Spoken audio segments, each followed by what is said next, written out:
Non. Là, c'est Madame Martin. Madame Martin Sandrine, absente. Et Monsieur Chauvin, ah bah voilà. Donc, je répète, j'ouvre le conseil municipal. On va pas. Donc, j'ai cité les pouvoirs.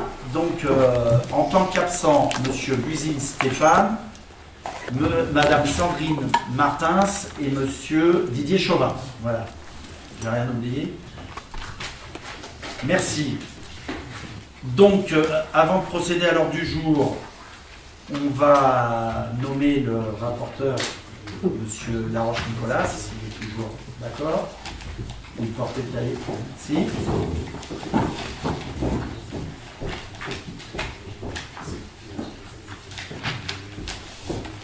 On va passer, merci Nicolas, on va passer à l'approbation du dernier PV. Est-ce que vous avez des remarques déjà?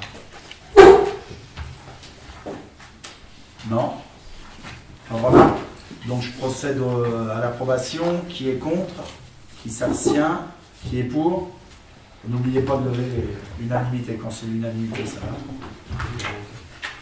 Donc ce soir, nous sommes réunis avec pas beaucoup de questions, mais je l'espère, je le souhaite, des débats, étant donné que la première question qui est portée à l'ordre du jour, c'est la question du débat d'orientation budgétaire. Je vais faire un petit rappel pour l'ensemble, parce qu'il y a des nouveaux conseillers municipaux, et dans le même temps, que même s'ils sont au courant, mais ça fait du bien de rappeler aussi un peu les règles, qui a un peu évolué dernièrement, notamment par rapport à un écrit du préfet, je le dirai tout à l'heure, une circulaire, je cherchais le terme, merci Véronique, du préfet, mais rappeler que le débat d'orientation budgétaire est bien préalable au vote du budget, donc c'est un débat obligatoire, je précise bien un débat, et que dans le même temps, le vote du budget primitif aura lieu le 9 avril. Alors, normalement, il doit se situer dans les 1 mois, après le débat d'orientation budgétaire. Ce débat, bien entendu, est un débat à titre d'information et non décisionnel. Je précise bien aussi la règle, c'est qu'on va tout à l'heure acter qu'on a eu un débat.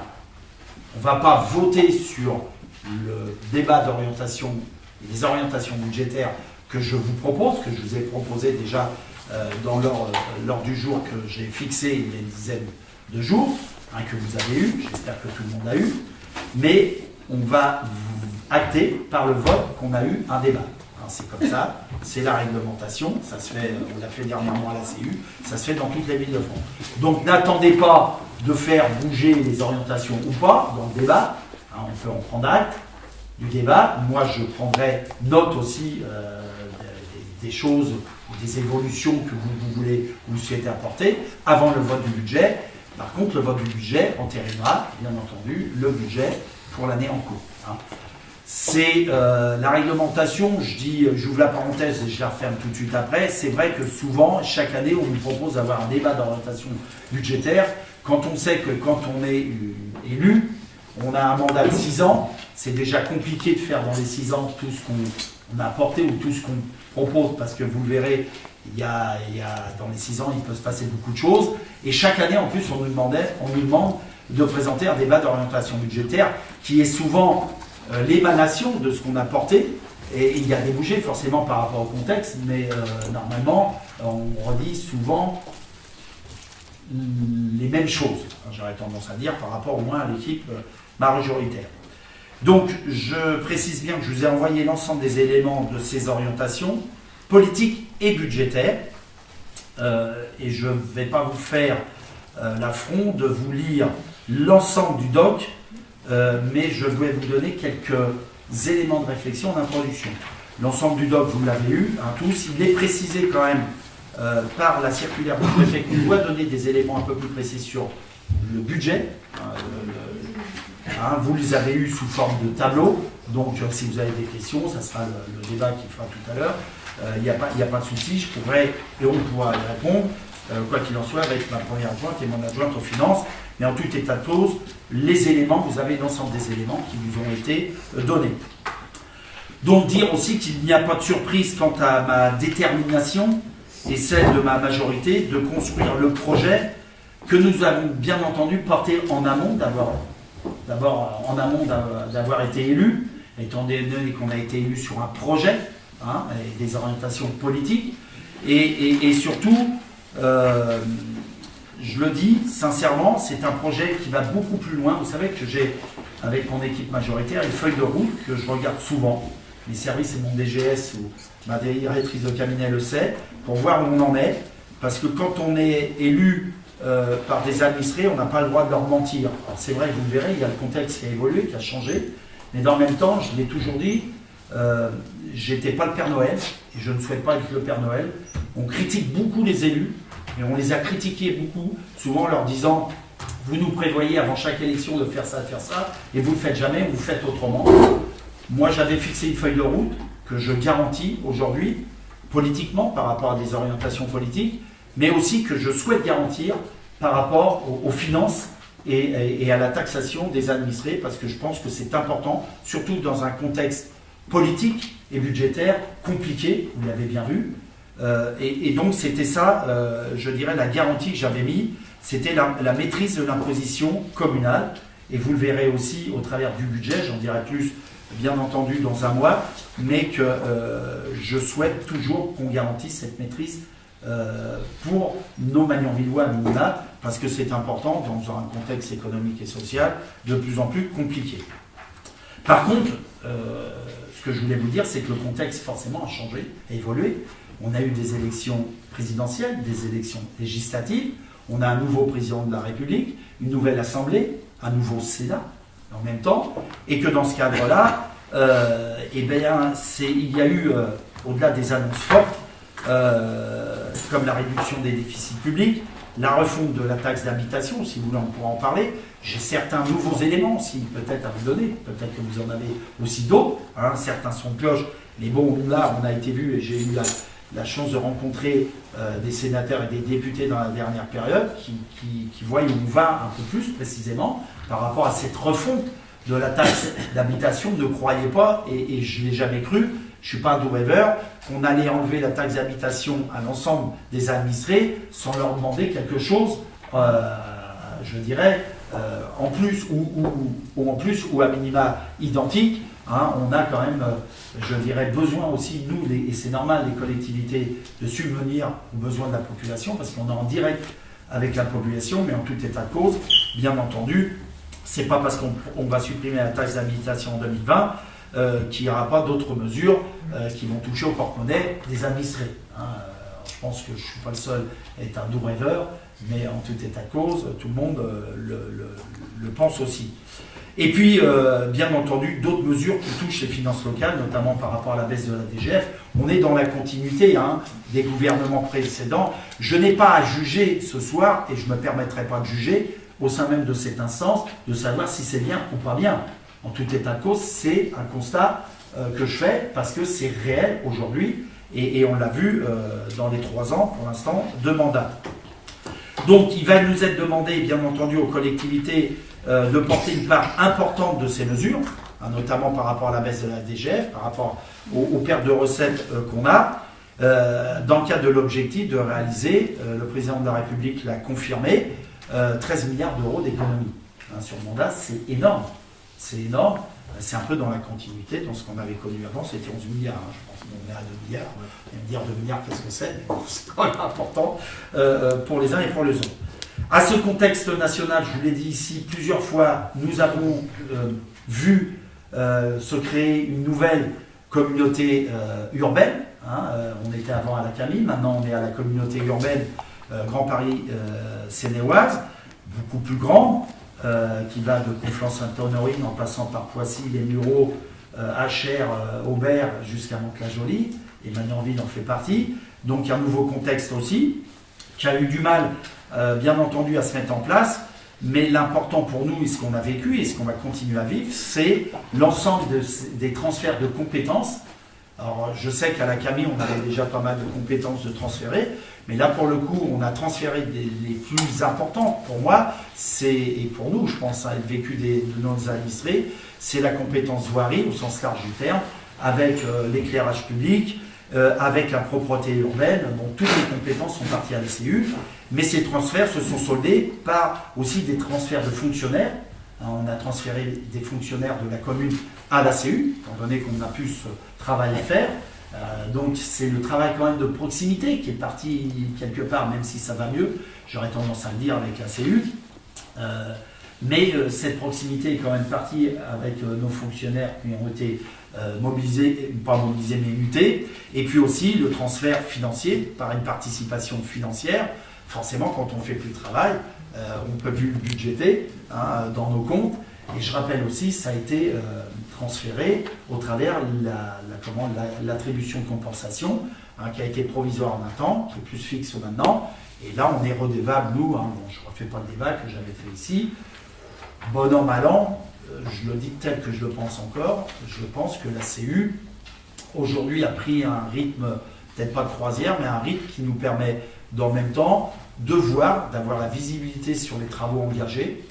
Je rappelle, mais sur la demande des maires, parce que c'est les maires, c'est l'engagement qu'a eu le président de la CU.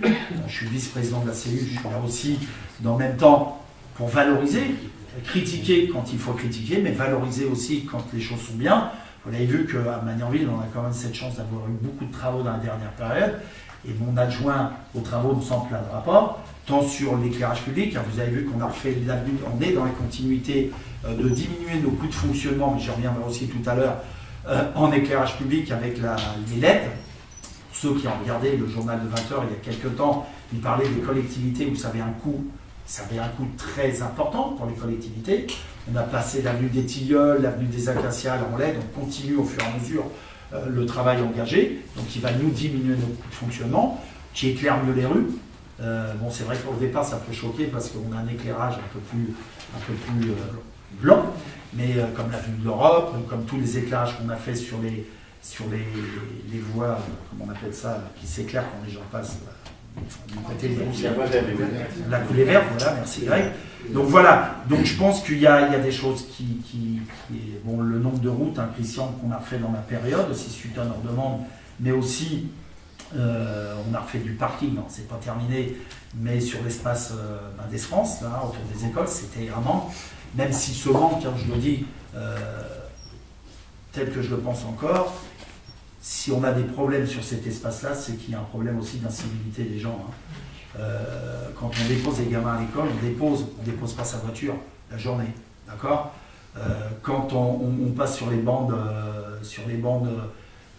d'arrêt, quand on passe sur la pelouse, c'est du manque de. On peut pas répondre à tout. Alors, on a créé une dizaine de places supplémentaires, ça va faire plus propre déjà. Les gens, mais je crains, tel que je le dis encore, que ça ne va pas résoudre tous les problèmes, loin s'en faut. Je regardais, mais ça, on a un travail qui va être fait par l'adjoint Jean-Philippe Blot sur le stationnement sur la commune, c'est plus possible, quoi. Encore ce matin, je regardais, le parking sur l'espace Pindes France était blindé, était plein, toute la journée, quoi. Du 27, du 28, du 61, il y a toutes les immatriculations, sauf du 78, j'ai dû en compter 2, quoi. Alors, je sais que maintenant, l'immatriculation a évolué, mais quand même, d'accord. On voit souvent les mêmes voitures rester toute la journée. Le bus, t'as tout compris, il y a un message de dénoncer, mais ça, on va s'en occuper, parce que je pense que c'est pas juste. Et j'en suis même persuadé. Voilà. Donc, pour continuer, ce que je vous ai présenté aussi dans ce doc, c'est que, bien entendu, c'est un projet important pour les Magnanvillois, avec le lien social je dirais en portée, en fil conducteur, et vous allez me dire, il faut le financer. Et pour le financer, et financer un tel projet dans un contexte, vous l'avez bien compris, compliqué, mais dans le même temps, je pense que, comme je l'ai écrit, comme je l'écrirai prochainement, rien n'est compliqué quand on le souhaite et quand on le veut. Il suffit de travailler, peut-être avec des différences. On a mis 3 ans aussi à construire ce projet, avec les Magnanvilloises et les Magnanvillois, ça n'a pas été simple tous les jours. J'ai entendu, j'ai compris que certaines choses, mais dans le même temps, il fallait le financer.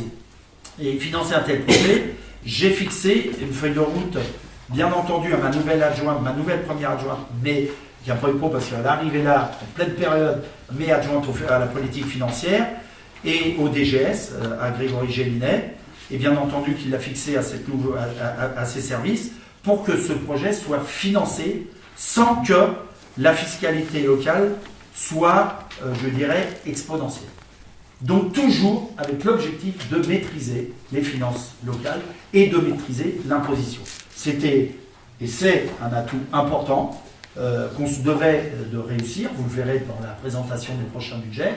Je pourrais dire que c'est réussi, mais dans le même temps, c'était une volonté. Donc il a fallu faire des économies, vous l'avez vu, dans le doc que je vous présente par écrit, plus précisément, des économies, sans remettre en cause le service public de proximité à nos concitoyens. C'était important aussi, ça faisait partie de la feuille de route. Dans le même temps, j'ai demandé qu'on revoie l'ensemble des marchés, ce qui a été fait, et des économies, pas des petites économies, juste pour en citer un aujourd'hui, parce qu'il est mis en place aujourd'hui, c'est le marché de restauration scolaire, où on fait 1 million d'euros sur 4 ans, pratiquement même plus d'1 million d'euros, hein, sur 4 ans d'économie. On a changé la société, c'est plus l'ancienne qu'on avait, mais c'est important, et en gardant, et en proposant, dans le cahier des charges, d'autres propositions, qui ont pris part dans les débats qu'on a eus avec les enseignants, mais aussi avec nos personnels, et qui font qu'on va avoir une restauration scolaire encore plus meilleure en termes de le goût et les couleurs, je ne les développe pas, mais en termes de propositions, notamment par rapport à l'innovation qu'on pouvait connaître avant, mais qui sera améliorée, et d'autres innovations. Alors, je cite celui-là, mais il y en a bien d'autres. Les gains qu'on fait sur l'éclairage public, par exemple, Christian, c'est 70 000 euros sur un an, simplement quand on a refait la coulée verte, en fonctionnement. Vous voyez, c'est important. Tout ça génère, bien entendu, des diminutions de notre coût de fonctionnement qui font qu'aujourd'hui, on est en capacité de proposer le mois prochain un budget, bien entendu, équilibré, parce qu'on n'a pas le droit de le faire déséquilibré, mais dans le même temps qui tienne compte de notre futur projet, qui est un projet, je dis conséquent, sur lequel on n'avait pas beaucoup de choix. Rappelez-vous, on se retrouve dans des situations où on a des infrastructures de toute façon qu'il fallait remplacer, de toute façon de fait. Mais on va plus loin, et on va plus loin, notamment par rapport à l'enseigne but et tout le projet, on pourra en débattre si vous le souhaitez tout à l'heure, mais qui est un véritable projet d'entrée de ville, qui fait qu'il y a 10 ans, on est sur une friche commerciale, où les gens me disent, monsieur le maire, c'est pas possible. Quand on arrive à Magnanville, Magnanville pour moi, c'est à partir du garage Montgazon. Là, on a vraiment une friche commerciale. Ça fait 10 ans que ça dure. Hein. J'ai demandé au service qu'on regarde, ça passe vite. Hein. Mais 10 ans que ça dure. Voyez, et donc tout ça fait qu'il a fallu lier, dans le cadre du contexte national que je vous ai donné, et que vous connaissez aussi bien que moi tout à l'heure, une exigence d'investissement sans pénaliser, en fin de compte, ou trop pénaliser nos administrés. Voilà. Ce que je voulais vous dire en introduction, parce que ça me semblait important, sans relire ce qu'il y a d'acté et d'écrit dans le doc que je vous présente ce soir, mais sachez que j'ai vraiment la volonté de réussir ce gros projet, et j'appelle aux membres du conseil municipal.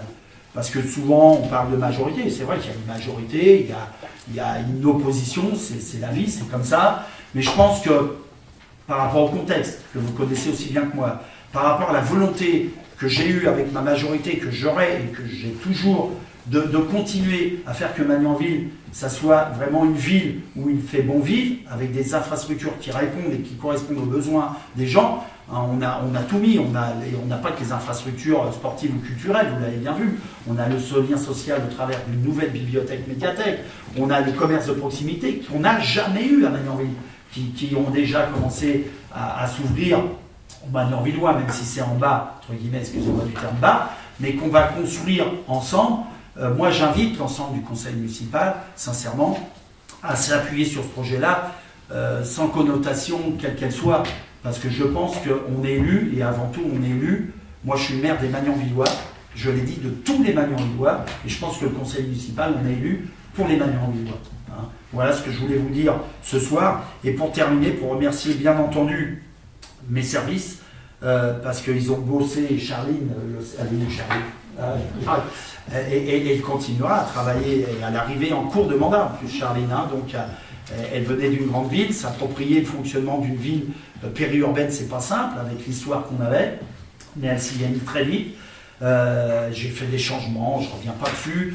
Dans mes élus, j'ai une nouvelle première adjointe, une nouvelle adjointe à la politique financière sur lequel aussi c'était nouveau pour elle, même si elle connaissait bien les affaires entre guillemets. Et je tenais à les saluer parce qu'ils ont fait un boulot énorme. Et puis par rapport à la feuille de route, vous savez que je suis comme ça, je suis quelqu'un de passionné, un maire passionné. Mais la feuille de route, je la voulais pour les Magnan-Villois, pas pour moi, mais pour les Magnan-Villois. Je pense que c'est une réussite aujourd'hui.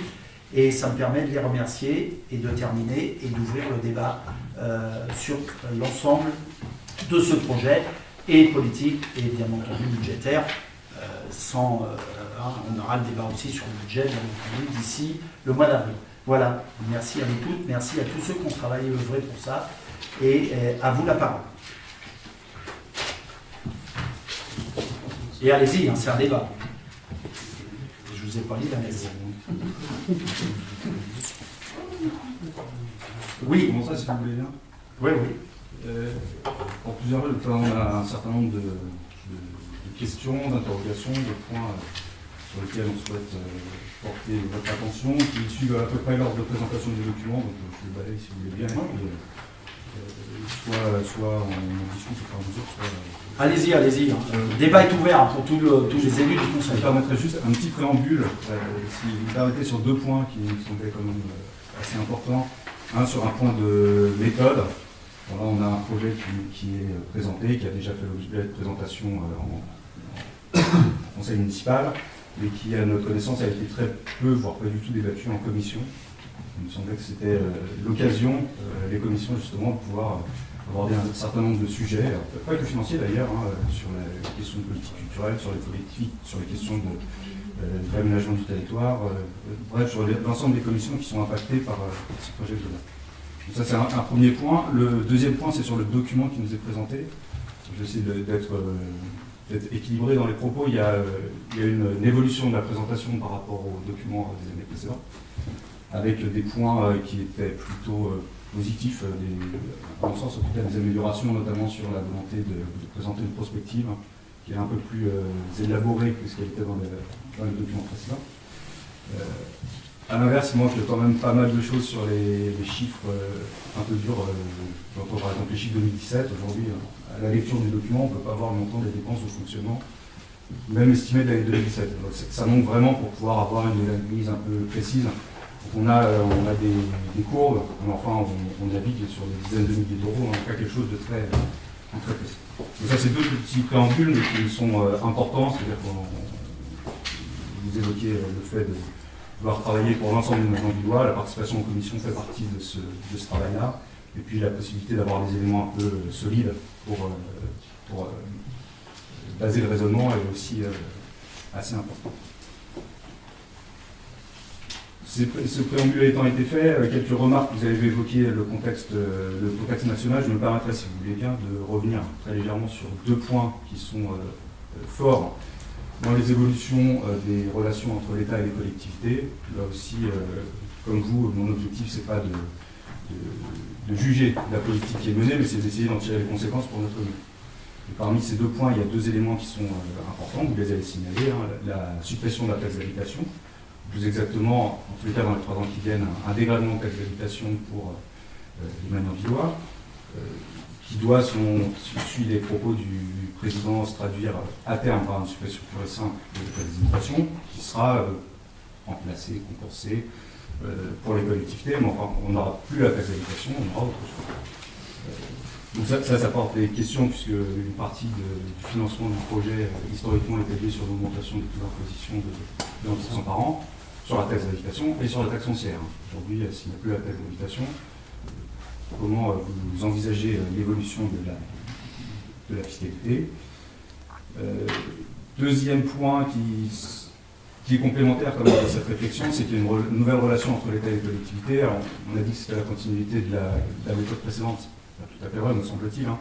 C'est que le gouvernement a proposé un pari aux collectivités locales en disant je ne vais pas diminuer vos dotations pour que vous baissiez vos dépenses, mais je vous demande, sur la section de fonctionnement, de faire les efforts nécessaires pour qu'elles soient maîtrisées.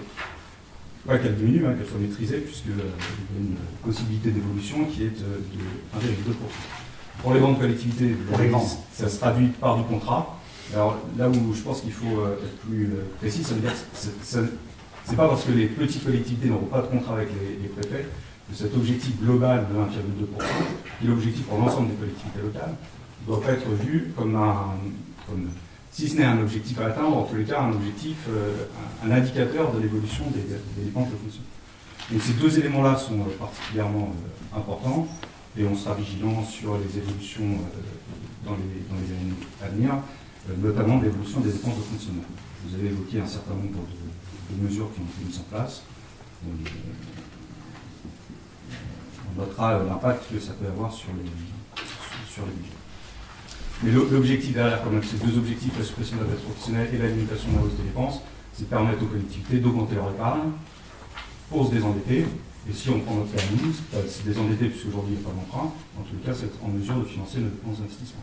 Donc cet objectif, même encore une fois, s'il n'est pas contractualisable, doit me semble-t-il, être un fil conducteur de la politique globale de la commune. Sur le contexte local, donc j'ai évoqué cette nécessaire maîtrise des dépenses de fonctionnement. Vous avez évoqué l'intercommunalité qui permet aujourd'hui difficilement de lire l'évolution des comptes. On ne sait pas bien comment ça se passe parce qu'il y a trop de transferts et les résultats, on ne trouve pas grand-chose. Vous avez évoqué dans le rapport, parmi les pistes d'économie, notamment les relations avec les autres collectivités locales du territoire. Donc là aussi, c'est une piste qui nous semble intéressante sur la gestion des équipements existants, peut-être également sur la gestion de nouveaux services. Après, c'est fait écho notamment sur des problématiques de sécurité. Est-ce qu'il n'y a pas des choses à inventer? Et puis, est-ce qu'on ne peut pas finalement avoir une réflexion encore plus avancée en se disant est-ce qu'il n'y a pas de nouvelles formes de collaboration à envisager entre nos communes, en plus finalement du conventionnement comme on peut le connaître sur certains équipements, est-ce qu'il n'y a pas des choses plus structurantes qui pourraient être réfléchies? On n'a pas de réponse là-dessus, mais il me semble que la réflexion est intéressante. Point complémentaire sur le contexte local, vous évoquez dans la proposition un certain nombre d'évolutions en termes d'investissement. Il semblerait que les conséquences en termes de fonctionnement de ces investissements soient intégrées dans la prospective. Là, on vous fait confiance parce que, encore une fois, les chiffres ne nous permettent pas de voir ce qui se passe derrière. On serait quand même assez intéressé. Moi, je l'avais soumis en commission financière. Je me permets de leur soumettre officiellement d'avoir une estimation, qui sont des estimations, hein, on est conscient de ça, mais de ce que les nouveaux équipements généreront en termes de charges nouvelles et d'économies nouvelles.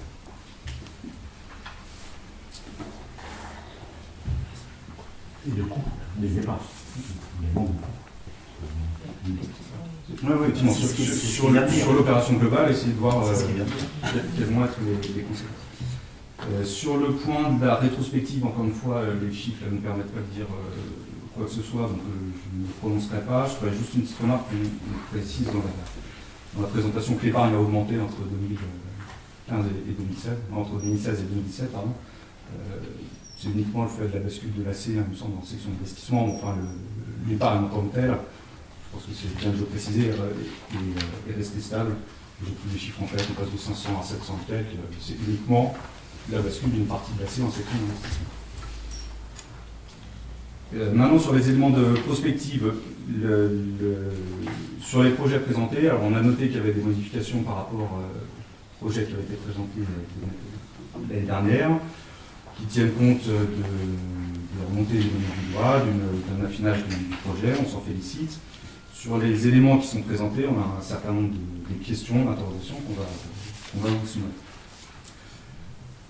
Juste un point avant de rentrer sur chacun des domaines culturels, sport et sport.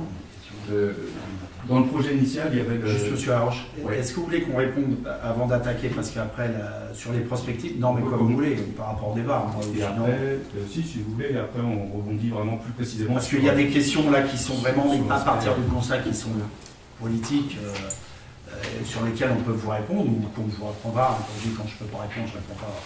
Mais sur les prospectives, après on passe sur un deuxième objet. Alors, comme vous voulez. Très bien. On vous laisse répondre sur... D'accord. on réagit sur ces aspects. Françoise Golichon répondra là, sur les questions de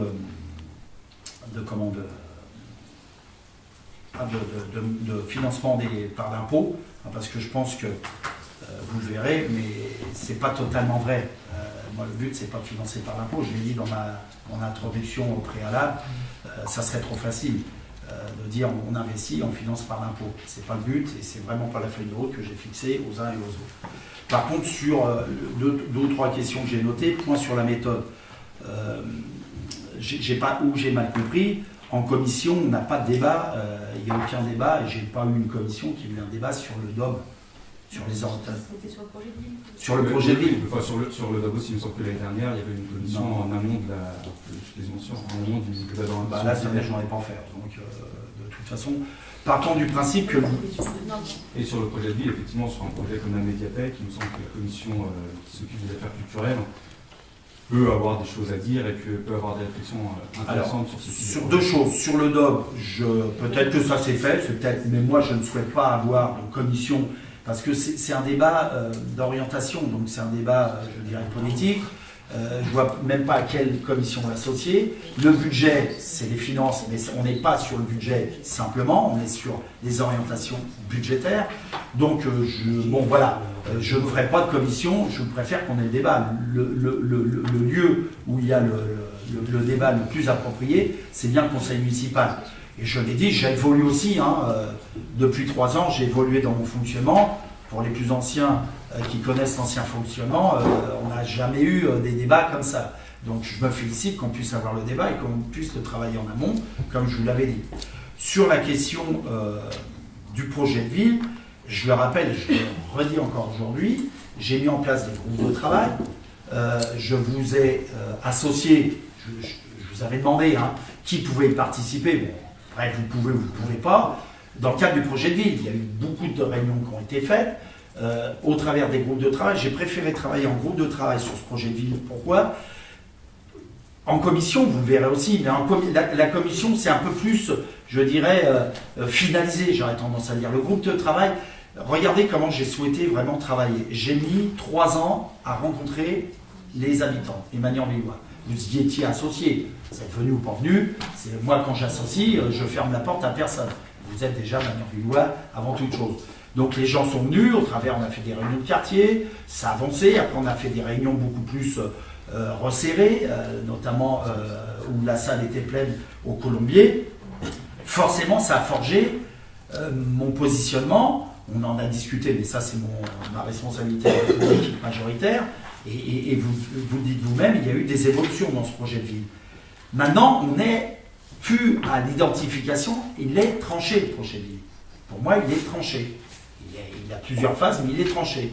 La bibliothèque, médiathèque, ça y est, elle se construit. Elle construit pas par pas, ça y est, ça va démarrer, mais elle se construit. Ça y est, donc c'est pour ça que j'ai souhaité tout de suite après, mettre des groupes de travail pour que l'ensemble des élus, voire, j'ai ouvert les groupes de travail au tissu associatif et aux extérieurs, parce que j'ai pas que le tissu associatif, donc qui ont répondu présent, et pour y avoir, et c'est pas moi qui le pilote des groupes de travail, donc personne ne pourra me taxer que c'est moi qui donne le là, j'y participe ou pas, et donc ça va bien. Denis Andréoletti, qui travaille sur le projet de bibliothèque médiathèque et qui est l'animateur de ce groupe de travail, il y a des extérieurs dans ton groupe de travail, il y a des associations, il y a des personnels, et je vous ai ouvert la porte, ça là-dessus, je vous ai écrit, en plus, je vous ai ouvert la porte. Vous m'avez dit que vous ne pouviez pas y participer, moi je prends acte, mais dans le même temps, je le dis comme ça, il ne faut pas me reprocher de ne pas avoir travaillé avec les commissions ou pas. J'ai dépassé même les commissions parce que je l'ai ouvert en groupe de travail avec les administrés et les élus et le tissu associatif. Voilà, donc c'est simplement vous dire que ce que j'avais fait, et autant je peux écouter, je vous ai entendu, mais en même temps, après, le but c'est de participer, c'est comme tout. C'est comme tous les événements, quand on n'y participe pas, c'est toujours plus compliqué. Et moi, je ne peux pas vous faire des réunions privatives, excusez-moi du terme, pour vous spécialement par rapport au projet. J'estime que tout le monde doit se l'approprier en tant que tel. Sur la présentation, j'ai remercié mes services, je les remercie encore, c'est un exercice aussi qui est très compliqué. Il faut savoir ce que nous demande l'État. Moi, le préfet m'a écrit il y a 15 jours, hein, avant c'est ça, hein, Charline, hein, quand on a eu la note de présenter, de rajouter des schémas. Si vous aviez voulu, les premières présentations des schémas, quoi que vous avez, les courbes et tout, il y en avait. Hein. Alors, j'aurais pu vous en filer encore plus. Cela étant, on a essayé de vous présenter, c'est la première fois, c'est sûr, mais c'est comme ça. Alors certaines communes, comme ils ont eu leur débat, le DOB, avant la circulaire du préfet, ils n'ont même pas eu, ils n'avaient même pas besoin de le faire. Il y a eu moi je l'ai fait comme ça, si vous avez d'autres idées ou si vous avez besoin de précision, on est à votre disposition. Sur les chiffres c'est pas comme ça. Les services, vous me demandez, ils sont à votre disposition. Moi, je suis prêt à vous répondre tant que je peux répondre, sinon j'ai les services derrière moi. S'ils peuvent vous répondre sur les courbes, les précisions. Moi, j'ai demandé, il y a des choses que je ne comprenais pas. Voilà. C'est pas le budget non plus. C'est pas le budget, hein, on n'est pas sur le budget. Hein. Effectivement, mais c'est permettre de voir les évolutions et les orientations vers lesquelles on arrive. Voilà. C'est vrai que dans la courbe, on ne peut pas dire précisément à 10 millions de près où est-ce qu'on se situe. Ça permet quand même de voir quelles étaient les évolutions sur les programmes. Après, c'est ce qu'on nous demande. Hein. Moi, je suis très régalien. Mais bon, après, vous avez quand même des éléments dans le cadre d'un débat. Au budget, ça sera beaucoup plus. Ah, on a les chiffres. On aura des chiffres, ça sera précisé, ne vous inquiétez pas. J'ai jamais, et on n'a pas besoin de cacher quoi que ce soit, il n'y a pas de souci. Après, je laisserai après juste quelques questions encore sur la mutualisation. J'ai entendu que pour vous c'était une bonne piste, on s'en était déjà entretenu. Vous savez que c'est pas simple. Je continue avec ma directrice de cabinet à réunir. On a eu une réunion dernièrement avec l'ensemble des maires. Alors, quand j'ai mutualisation de proximité, on est bien d'accord. Hein. De toute façon, c'est pas à mettre en opposition avec ce que fait la CU, mais la CU, il faut être clair. Hein. Le paquebot que c'est, il n'y aura pas de mutualisation avec la CU, il faut arrêter, quoi. Il faut arrêter d'y penser. Donc je suis un des premiers maires à l'initiative de ça, je m'en réjouis, pas parce que je suis le premier, mais que ça porte, et ça va porter ses fruits, on commence à bien travailler, on a eu plus de maires, il y en a qui commencent à comprendre, notamment les maires, principalement les maires des petits villages, étant donné que Magnanville est la plus grosse ville d'entrée de la CU, à part Mantes-la-Ville, Limay et Mantes-la-Jolie, hein. Buchelet étant une petite, encore un gros village, hein. Buchelet n'a pas plus de 2200 habitants, même si demain ils vont grossir, mais aujourd'hui c'est Magnanville et qui a tout le support d'infrastructure, Magnanville. Hein. Ce que je disais à l'ensemble des maires, c'est qu'à un moment donné, il faut entendre, c'est que moi à un moment donné j'entends aussi les Magnanvillois qui me disent monsieur le maire on paye des impôts, mais pourquoi? Parce que bientôt les Soindrais viennent chez nous forcément, ils sont à 500 mètres de Magnanville, faire de la culture et ils veulent rien payer. À un moment donné, ça va plus. Et je comprends. En plus, c'est plus simple de faire de la vidéosurveillance à Soindre que de faire une école ou de faire un centre culturel. Non, je rigole parce que je l'ai dit au maire. C'est facile aussi de la faire, hein, de la vidéosurveillance, qui a un coût extrêmement cher. Mais quand on a la garantie de faire de la culture ou du sport à Magnanville, sauf que là, ça va être terminé. Je leur ai dit, c'est clair. Je pense que maintenant, ils l'ont bien compris. Si on ne travaille pas la mutualisation, notamment de la future bibliothèque-médiathèque, elle sera pour les Magnanvillois, et simplement pour les Magnanvillois et les écoles. Donc il faut, on travaille bien avec Buchelet là-dessus, avec Paul Martinez, ça fait longtemps, mais bon, c'est un peu le mariage, je dirais, qu'on avait fait à l'époque, anciennement. J'ai un nouveau mariage avec un nouveau compagnon, je le fais comme ça, mais on se comprend bien. Et on ne fait pas de politique politicienne quand on fait de la mutualisation. On travaille pour l'intérêt de, vous voyez, ce qu'on fait sur le foot, avec les jeunes notamment, ce qu'on va faire demain avec la bibliothèque médiathèque, ce qu'on peut faire sur le centre de loisirs, parce que j'ai beaucoup de demandes. Voilà, c'est construire une mutualisation intelligente qui diminuera de fait nos coûts de fonctionnement. Et vous avez raison de le dire, il faut trouver des idées innovantes. Celle-là en fait partie. Il y en a peut-être d'autres. J'entends ce que vous dites et je suis prêt à en discuter avec vous. Il n'y a pas de souci, des nouvelles formes structurantes qui doivent nous permettre. L'ambition, c'est qu'on baisse. Vous savez aussi bien que moi, nos coûts de fonctionnement, c'est ce qui nous pourrit la vie tous les jours. Ce n'est pas l'investissement. Il y a le fonctionnement lié au nouvel investissement, je terminerai là-dessus. Mais cela étant, vous l'avez vu ou peut-être mal vu, et vous le verrez mieux dans le cadre du budget, ça a été construit, notre budget, avec ça. Quand demain, on va construire un nouveau gymnase, par exemple, qui va avoir un coût de fonctionnement différent que les deux qu'on a sur la commune. On va en construire un, mais on va récupérer celui du lycée. Bon an, mal an, on va avoir deux nouvelles structures qui, pour moi, de fait, doivent diminuer nos coûts de fonctionnement. C'est sûr. De toute façon, j'ai pas de mal. Comme les deux autres étaient énergivores et nous coûtaient la peau des... Forcément, ça va être moins cher.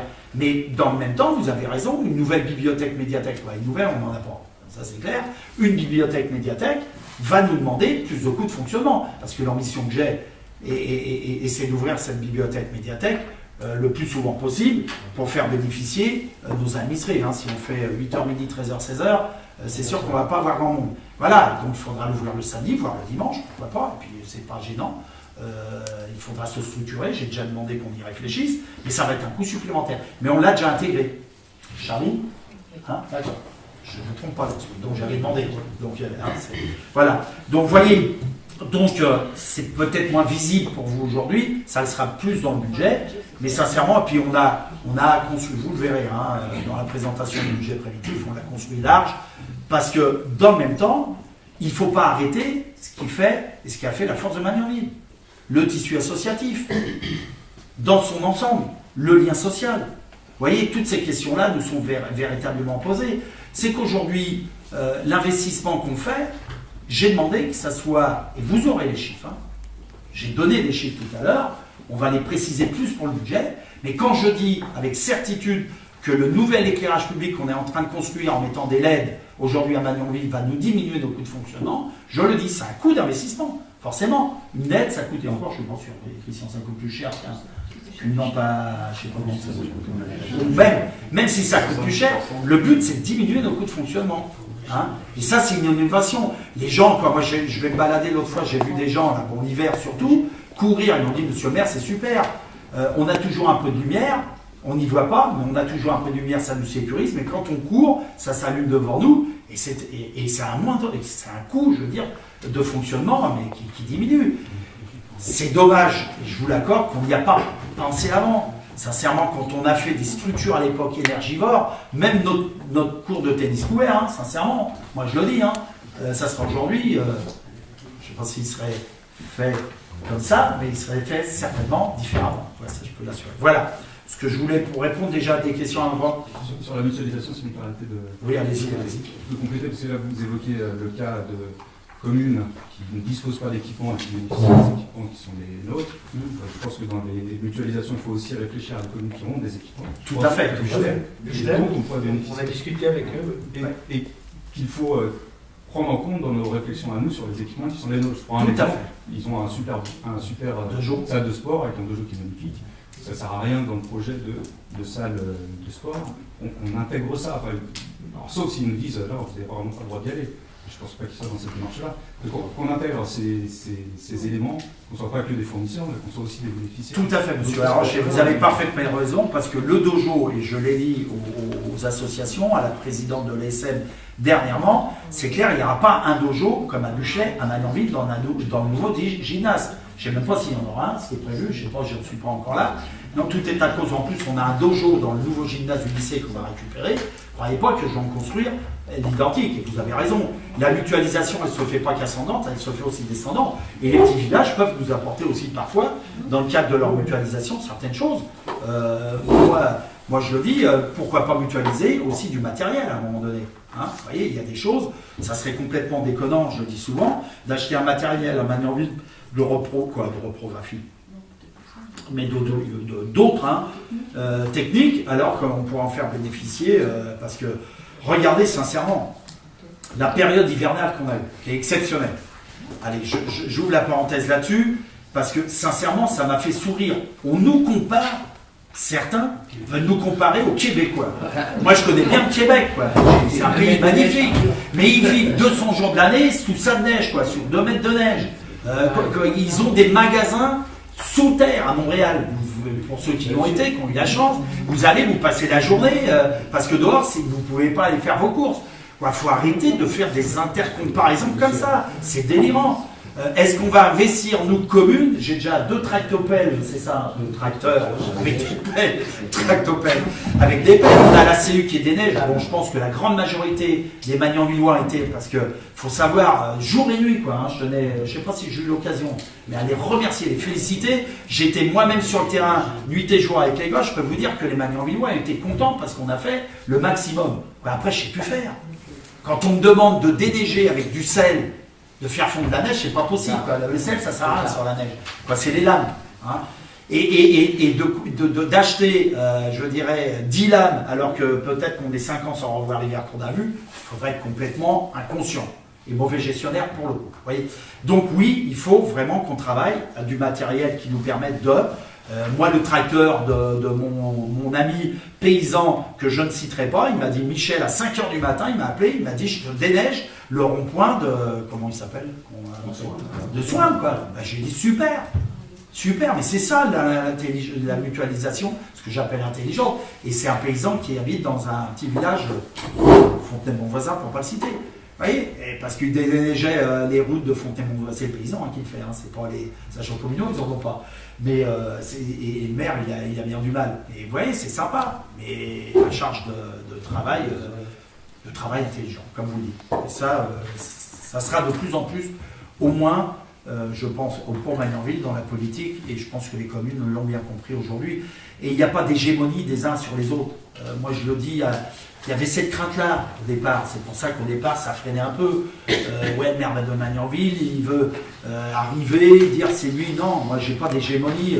Un maire, c'est un maire. Hein. Qu'il ait un village à gérer de 400 habitants, de 200 habitants, ou moins de 6500, c'est pareil. Et on a les mêmes problématiques, même si elles sont différentes. Hein. Voilà. Sur la question du financement par l'impôt. Déjà, par rapport à... Ou d'autres. Par rapport à l'évolution de la fiscalité qu'on pourrait avoir compte tenu des modifications de taxes d'habitation, toutes les prospectives que nous avons faites, on a imaginé des évolutions possibles de la fiscalité locale jusqu'en 2020, puisque là on sait qu'effectivement l'augmentation sera appliquée aux ménages qui soient bénéficiaires du dégrèvement ou pas. Au-delà de 2020, on a fait des prospectives à zéro. On ne sait pas de quoi sera fait demain, on sait qu'on sera compensé sur la base de 2017. Par contre, au-delà, on ne sait pas ce qu'il en sera. Donc on est parti très pessimiste en disant on va calculer, on imagine qu'on ne pourra pas avoir de supplément à ce qu'on avait en 2017. Ouais, ça zéro. On a appliqué c'est très pessimiste. Un principe de prudence obligatoire dans le budget. Donc jusqu'en 2020, on a pu faire des simulations en disant voilà, si on applique tel ou tel taux, où est-ce qu'on va? Parce que là, on le connaît. Au-delà, on s'est dit on part à zéro. Ça ne pourra pas être pire. Et dans le même temps, ce que dit Françoise Gaudichon, je pense que c'est important. C'est pas être pessimiste pour être pessimiste, mais c'est de la prudence. Et qui plus est par rapport aux éléments que je peux avoir, ou que vous pouvez avoir certainement, M. Laroche ou d'autres, c'est qu'aujourd'hui, on sait, il y aura de toute façon une compensation sur l'existant 2017. Cela étant, ce qu'on ne sait pas, c'est comment. Est-ce que c'est un impôt nouveau? Est-ce que c'est une suppression de l'ATP des départements?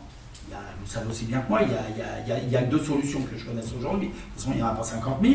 Mais de toute façon, on le sait. Mais nous, même en le sachant, on a dit, on est prudent. Et donc, l'adjoint à la politique financière m'avait dit que ça serait mieux de le mettre à la base zéro pour l'avenir. Parce que vous savez aussi bien que moi, on ne peut pas travailler jusqu'en 2020. Ça serait complètement absurde de notre part, étant donné que nos projets d'investissement vont dépasser 2020. Forcément, heureusement, parce que sinon, la crème dans les doigts, c'est comme la petite bonne femme là, qui fait de la magie là, à la télé. Oui. Je ne sais plus comment. Bon, enfin, Mimi Mati, ouais. Moi, je ne suis pas Mimi Mati, déjà, j'ai pas même gabarit, mais sur les temps, je me vois mal à faire la fée. Mais voilà, donc on l'a pris à zéro. Donc on ne pourra avoir, j'aurais tendance à dire, que des bonnes surprises. Après, la question que vous avez posée aussi, ça me permet, c'est sur le financement par l'impôt. Vous le verrez au budget, et je le dis, et je le répète devant vous, je n'ai pas demandé le financement que par l'impôt. Parce qu'on ne peut pas et dire, comme je l'ai dit, comme on le dit souvent, il faut maîtriser les finances publiques de la collectivité magnanvilloise, et de dire en même temps, tout ce qu'on fait, il va être financé par l'impôt. Ce n'est pas du tout la conception et le travail qu'on a fait. Alors vous le verrez, vous le voyez peut-être mal là, c'est normal, c'est un débat. Ça fait qu'on y va au fur et à mesure, mais vous le verrez dans un mois, on ne financera pas que par l'impôt. Bon, l'impôt, il en faut, hein, c'est la vie, mais on ne financera pas que par l'impôt. Et je l'ai peut-être dit tout à l'heure, et je le redis ce soir, je ne ferai pas comme certains maires, mais c'est leur logique. Et je n'ai rien, et vous savez que les maires, on est très solidaires entre nous là-dessus.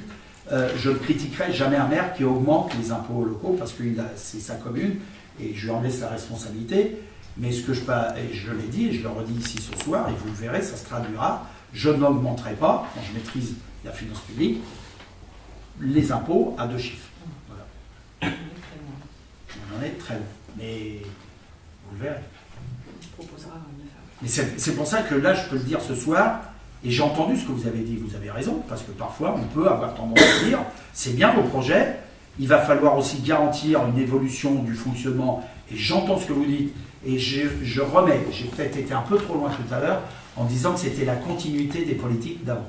Vous avez raison, il y a une évolution dans cette politique-là, c'est qu'on souhaite, pour l'instant, on verra comment ça se traduit, dire aux collectivités, quelles qu'elles soient, parce qu'il y a des accords avec les 350 ou 330 plus grosses collectivités, dont la CU, aujourd'hui, qui va avoir un engagement signé, écrit avec l'État. Ça fait beaucoup débattre, et je le sais, parce que c'est pas normal en plus pour la CU, étant donné qu'on n'a pas, qu'on nous fasse signer un pacte financier, mais on n'a pas les recettes comme l'ont Cergy ou Saint-Quentin, hein, on n'a pas les recettes par habitant. Nous, on doit être à 120 € de mémoire, à peine, alors que Cergy et Saint-Quentin, ils sont à 270 € ou 300 € par habitant.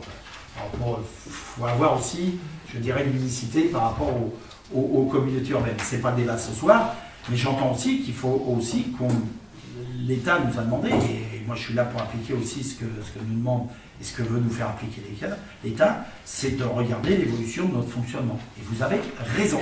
Et vous avez raison. Et je ne joue pas sur l'impact des fonctionnaires qui ont été mutés. Sachez-le.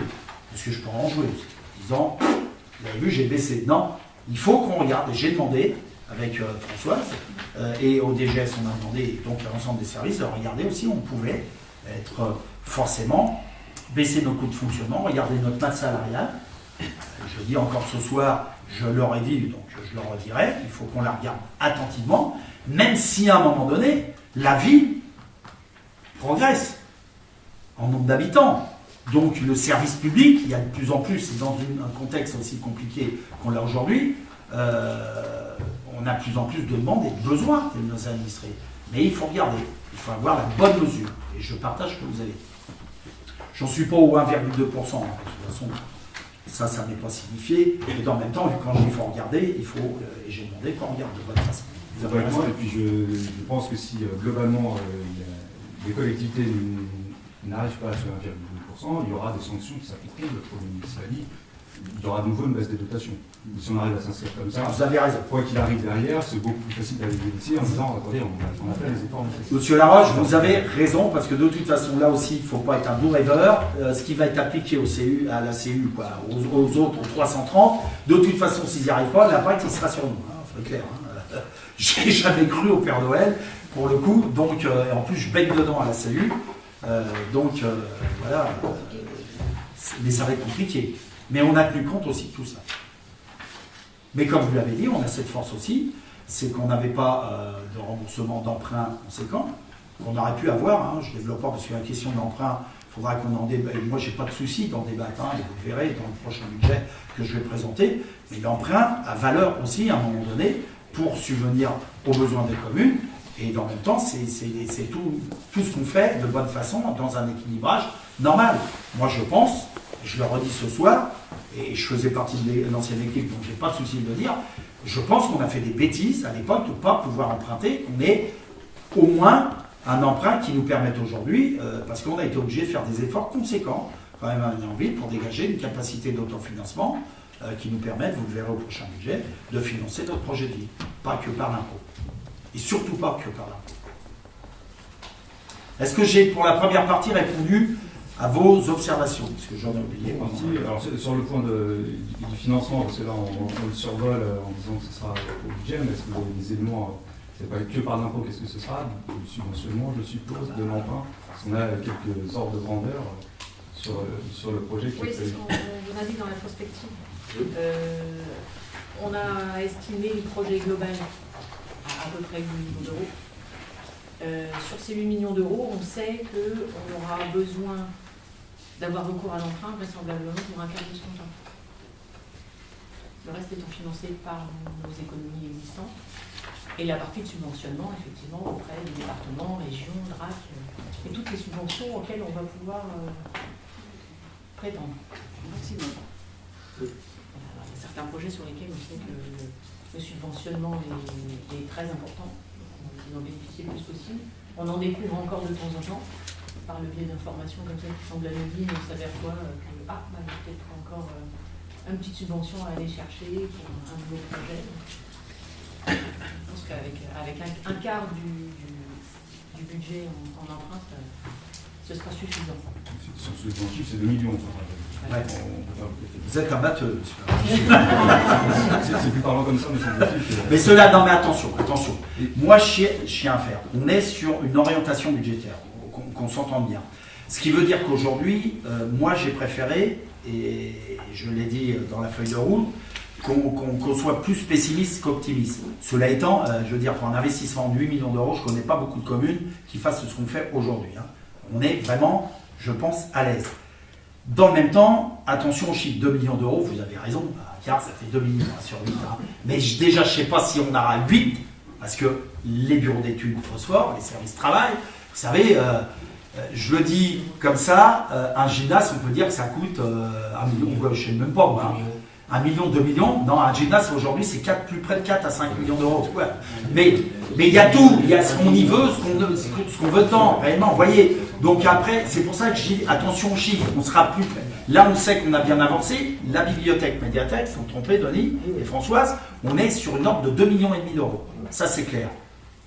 Tout compris. Sur les 2,5 millions d'euros, vous savez ce que j'ai fait, j'ai revendu des terrains, j'ai été chercher la subvention, en gros. Quand je dis, non, c'est pas peanuts, mais ça sera pas énorme, vous voyez. Donc il faut réajuster. Mais là, on est un peu plus précisément par rapport au chantier qu'on a avancé, plus avancé que d'autres.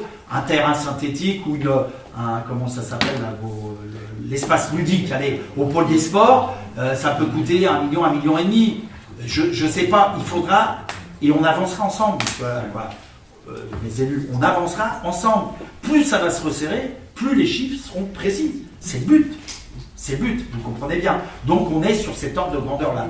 Mais je fais toujours attention aux effets d'annonce. Parce que les effets d'annonce, parfois, quand c'est pas expliqué, comme on a le débat, et je trouve très sincère ce débat qu'on a ce soir, quand on a le débat ensemble, on sait de quoi on parle et on a la réponse à nos questions posées. Quand on livre des chiffres parfois bruts de fonderie, ça dépend comment on les livre. Hein, mais je suis toujours très attentif aux chiffres qu'on peut donner. Rappelez-vous au départ, on avait annoncé il y a 2 ans de ça, quand on a commencé un peu plus préciser notre projet, au travers de réunions publiques, j'étais à plus de 10 millions d'euros. Il faudra reprendre des lettres du maire qu'on a écrites. Ouais, 10 millions d'euros. Vous voyez. Et là, on a réduit, et avec un emprunt de 4 millions d'euros de mémoire. Vous voyez, donc on n'est plus du tout là-dessus. Hein, même si le projet a évolué, vous l'avez dit tout à l'heure, forcément, mais dans le même temps, il a évolué sur des choses financièrement qui vont nous coûter moins forcément, l'espace Mendes France est aujourd'hui dans la construction, mais pas budgété, vous le verrez. Par contre, on a le projet BUT, aujourd'hui, qui est un plus par rapport à ce qui était vraiment pas prévu. Alors moi, j'ai jamais écrit, s'il y en a un qui pourra ressortir un jour dans mon programme que j'avais écrit, qu'on ferait ce qu'on va faire à BUT, ben non. Vous voyez, donc c'est du plus. Mais en même temps, on essaye d'équilibrer pour faire payer le moins possible les administrés. C'est l'ambition. J'ai bien le moins possible. Le financement par l'impôt zéro, je ne connais pas. Le jour qu'on me dira, monsieur le maire, on peut financer par l'emprunt ou zéro ou par l'impôt zéro, je vous laisserai ma place, messieurs. J'ai pas de souci. Il faudra me démontrer que vous êtes capable de le faire. Non, je plaisante. Voilà. On passe à...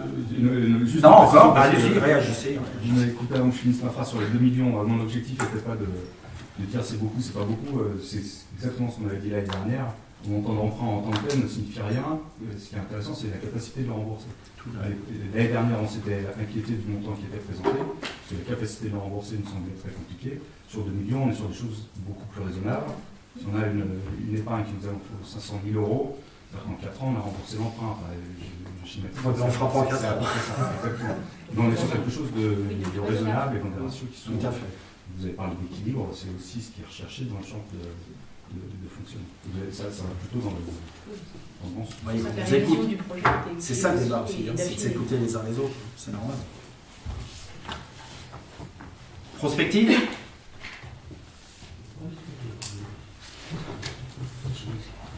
Sur le plan du projet tel qu'il présenté, plusieurs éléments de réflexion. Je laisserai peut-être les camarades rebondir sur certains points qu'ils ont notés également. Sur la question... De l'eau, s'il te plaît. Et qui c'est qui veut de l'eau pendant que... quelques bouteilles d'eau Et et, des verres aussi. et des verres. Parce qu'on parle, on a soif. Avant de rentrer dans le détail, je me permets de revenir sur le projet qui avait été présenté l'année dernière, qui incluait justement l'aménagement de la place Mendès France, notamment la possibilité de concevoir un espace multi-usage qui n'est plus dans le projet actuel, donc ça fait partie de l'évolution, c'est plutôt bien. Il y avait dans ce projet d'aménagement de la place Mendès France la volonté notamment de soulager une partie des équipements des écoles, et je pense au Maroc. Le fait, donc ça on est aussi très vigilant là-dessus, hein, on est sur une population qui augmente, vous l'avez rappelé, ça veut dire qu'il y a des services à fournir aux habitants, et dans les services prioritaires, l'enseignement en fait partie. C'est une interrogation finalement auquel vous aviez apporté quelques éléments de réponse via ce projet-là. Ce projet n'étant plus d'actualité budgétaire en tout cas. Est-ce que ça ne nécessite pas des réflexions sur la question de l'enseignement? Donc ça c'est un élément finalement en introduction. On va beaucoup parler de culture, on va parler de sport. Mais est-ce qu'il n'y a pas un volet enseignement qui n'est pas traité dans le projet actuel? Sur la problématique culturelle, alors sur l'établissement l'équipement qui est en train d'être lancé, plusieurs questions, mais vous avez déjà commencé un peu à y répondre. Vous l'avez dit, l'objectif c'est pas juste de faire un bâtiment, c'est faire un bâtiment qui soit vivant, qui soit utilisé,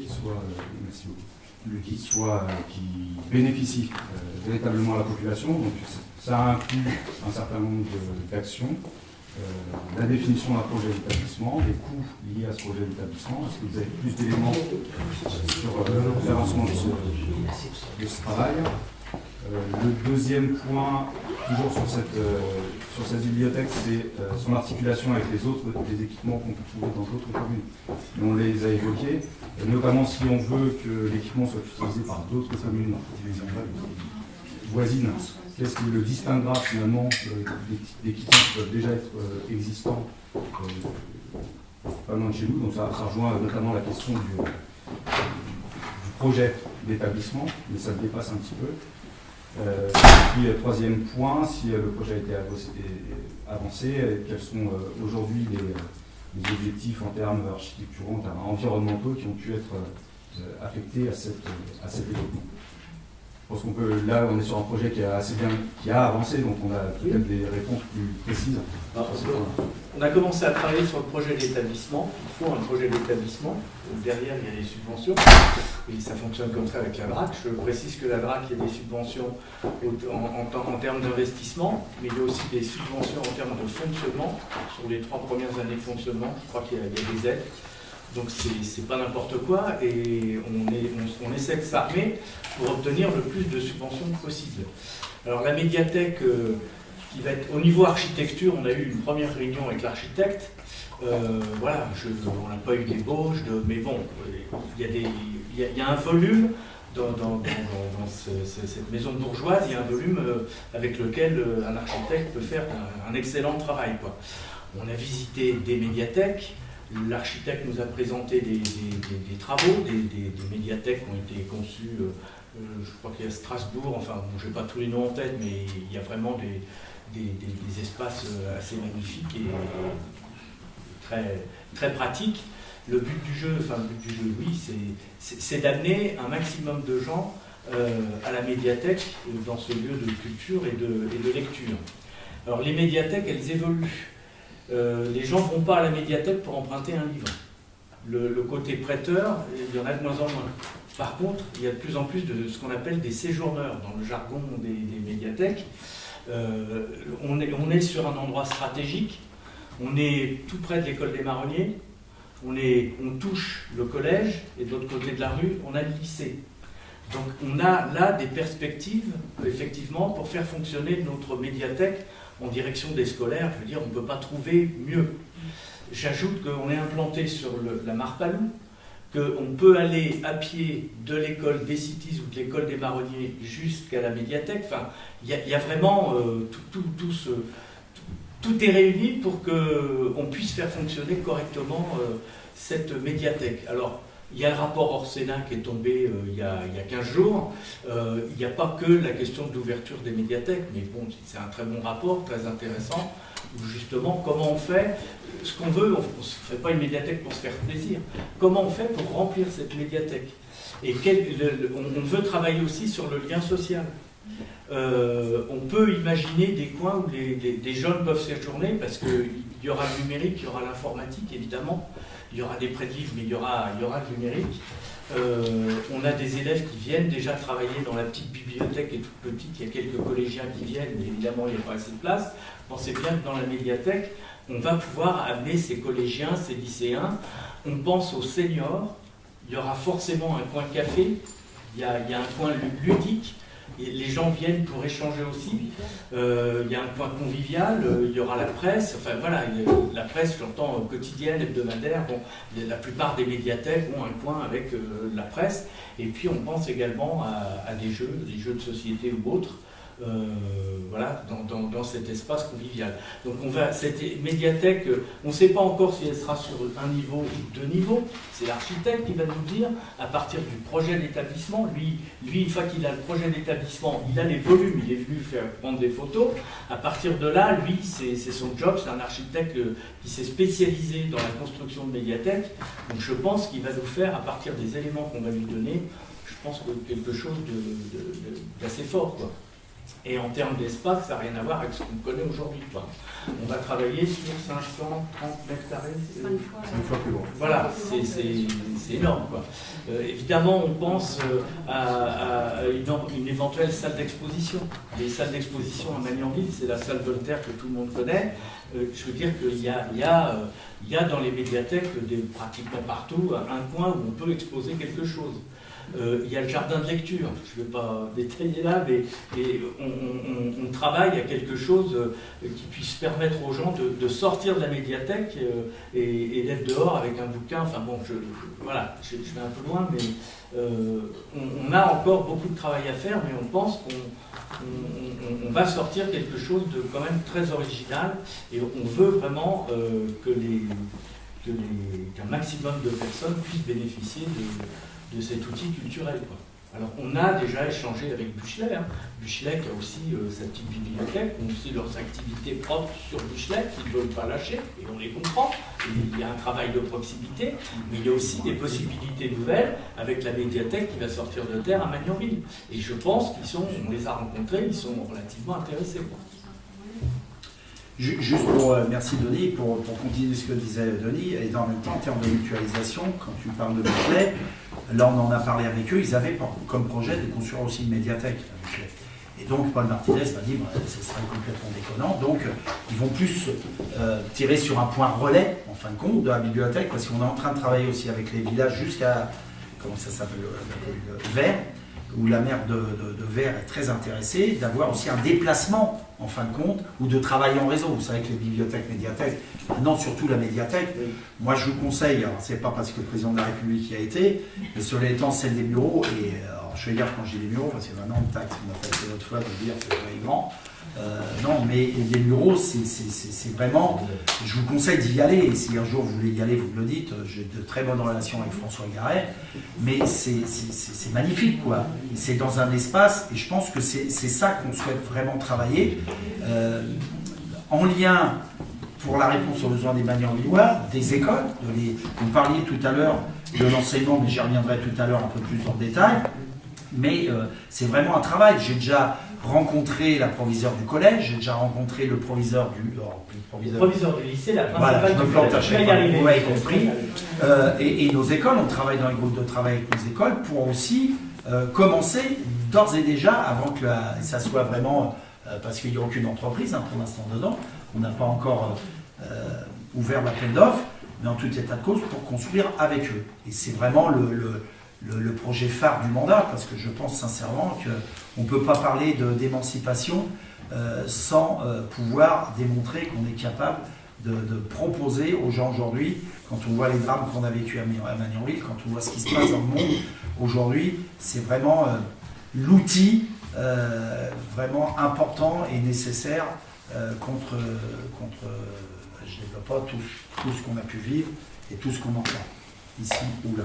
Et c'est pour ça qu'on a besoin de travailler ensemble. Alors moi, je vous fais la proposition, je la réitère aujourd'hui, de participer au groupe de travail que pilote et anime Denis Andréoliti, mais dans le même temps, rapprochez-vous de lui, je ferai des présentations aussi peut-être un peu plus restreintes quand on avancera dans le projet, parce que la garantie que j'ai eue avec l'architecte, c'était un choix aussi, c'est qu'on puisse travailler à distance, mais en temps réel. Là aujourd'hui, j'ai pas d'ébauche à vous faire, et puis ça serait bêtise. Je ne souhaite pas le faire de fait en conseil municipal, parce que forcément, en conseil municipal, comme j'ai des oreilles aussi extérieures, pour être reporter des propos ou des images qui ne seront pas la finalité. Vous comprenez ce que je veux dire? Donc je préfère qu'on reste aussi en travail avec les élus, vous êtes, parce que vous êtes responsables, et là, je n'ai pas d'opposition de majorité. Je pense qu'il faut qu'on travaille ensemble. Je pense que tout le monde est d'accord qu'on ait, et que ce projet-là est le projet phare de la commune. Après, qu'il soit porté par les uns et par les autres, tant mieux ou tant pis, je m'en fous. Sincèrement, c'est qu'on le réussisse. C'est pas pour mon aura personnel.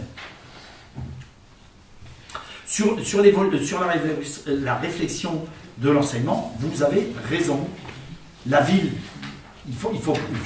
la ville grandit. On était au dernier recensement 6200 habitants, comme ça, ou 6180. Au-delà de ça, la ville, moi je l'avais dit au départ de mon mandat, j'assume, et je le redis aujourd'hui, qu'on ne dépasserait pas 7500 habitants.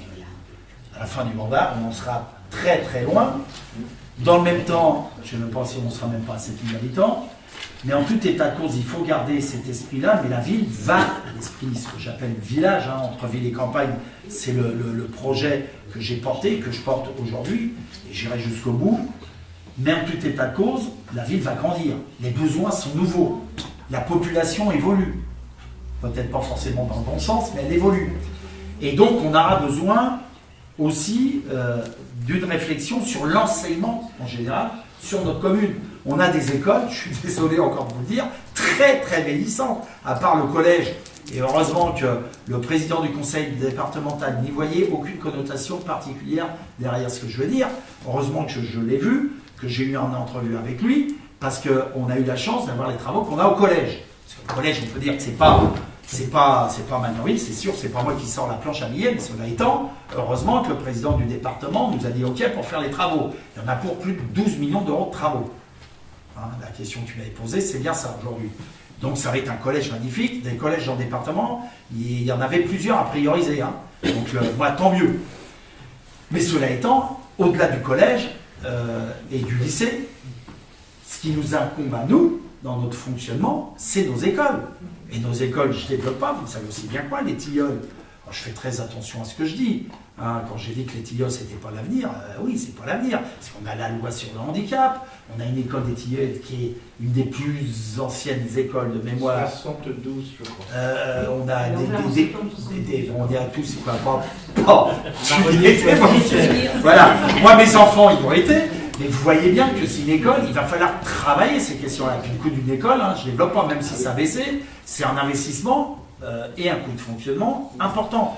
Donc cette question-là, oui, il va falloir qu'on y travaille, et je vous propose d'y travailler ensemble. Aujourd'hui, les marronniers, quand je prends celle des marronniers, c'est du bungalow. Mais il y a quand même Non, j'ai pas dit que c'est du bungalow, c'est quand même pas du bungalow, mais cela étant, c'est pas du vétus. C'est quand même assez vétus, et c'est vraiment pas les écoles qu'on peut voir aujourd'hui. Je vous invite à aller voir la dernière école qui a été inaugurée par le maire de Limay, qui est magnifique, quoi, qui est dans un autre concept, je veux dire, pour les enfants et tout. Là, on n'en est pas là, les cities, je ne développe pas, même si je dis souvent c'est une école dans un environnement superbe, dans les arbres, voilà. L'accès au handicap aussi. Voilà, et il y a l'accès au handicap. Donc il va falloir qu'on travaille ces questions-là. L'espace Mendes France, je vous le redis ici ce soir, ce n'est pas un projet abandonné. C'est un projet, vous l'avez dit, on a entendu, on a tenu compte, on est encore en réflexion, mais l'espace Mendes France bougera, pas dans ce mandat-là, c'est sûr, mais bougera forcément, parce qu'on ne peut pas garder un espace comme celui-là, qui est pratiquement, qui fait combien de mètres carrés service? Un peu moins de 2 hectares, disons 2 hectares, où on voit, même si là on fait quelques parkings, vous l'avez vu, et tout, mais on ne peut pas le garder comme ça demain, avec tous les risques qu'on a, avec les gens du voyage, sur notre, même si mon président chéri du conseil, du comité des fêtes, me fait la belle brocante chaque année, cela étant, il faudra se mettre à l'évidence qu'on ne va pas pouvoir la garder, cet espace-là, comme ça, vitam aeternam. Oui, il y aura une réflexion. Peut-être d'intégrer, comme je l'avais prévu, je suis toujours, on est toujours là-dessus, une nouvelle restauration scolaire, mais qui dit restauration scolaire, nouvelle génération, ne dit pas nouvelle classe, on est bien d'accord. Donc il va falloir qu'on regarde tout ça, que ça bouge avec l'ensemble, comme je dis souvent, rappelez-vous ce que je vous ai dit, on ne travaille plus comme on travaillait avant, on va faire un truc, on le positionne là. Il faut qu'on regarde l'ensemble. J'ai dit, je préfère travailler un pôle ma ville, que de travailler vraiment la ville dans son ensemble. Il y a l'entrée de ville, il y a tout ce qu'on va faire autour du pôle, qui est un pôle extraordinaire, sur lequel on a un potentiel énorme. Bon, j'ai entendu, j'ai compris, les gens ne voulaient pas, ils préféraient qu'on finance par l'impôt que de faire quelques petits logements dans la continuité de l'espace Marpalou, parce qu'on avait du chôme à récupérer, c'était quand même des terrains de la commune. Ces terrains-là, on fera zéro. On va faire un bel espace, on fera zéro de plus-value. C'est un choix, on l'a entendu, on l'a tranché, j'ai pas de souci là-dessus. Mais dans le même temps, il va falloir réfléchir à un moment donné. Une école, c'est un coût. Et c'est supporté directement par les collectivités. Et la collectivité qui est la commune. Donc il va falloir y réfléchir, c'est clair. Même si, en termes de démographie, on pouvait rester ou perdre. De toute façon, il aurait fallu y réfléchir. Ça a été un débat, ça a toujours été un débat ici. Ça a toujours été un débat. On a fermé des écoles, oui, des écoles, le City, ça a été fermé. Oui, des classes. Carrément. On a fermé, on a rouvert, on a pris des extramuros. Aujourd'hui, moi j'ai dit stop les extramuros parce qu'on ne peut plus. Sinon, les nôtres, je ne sais pas où on les met.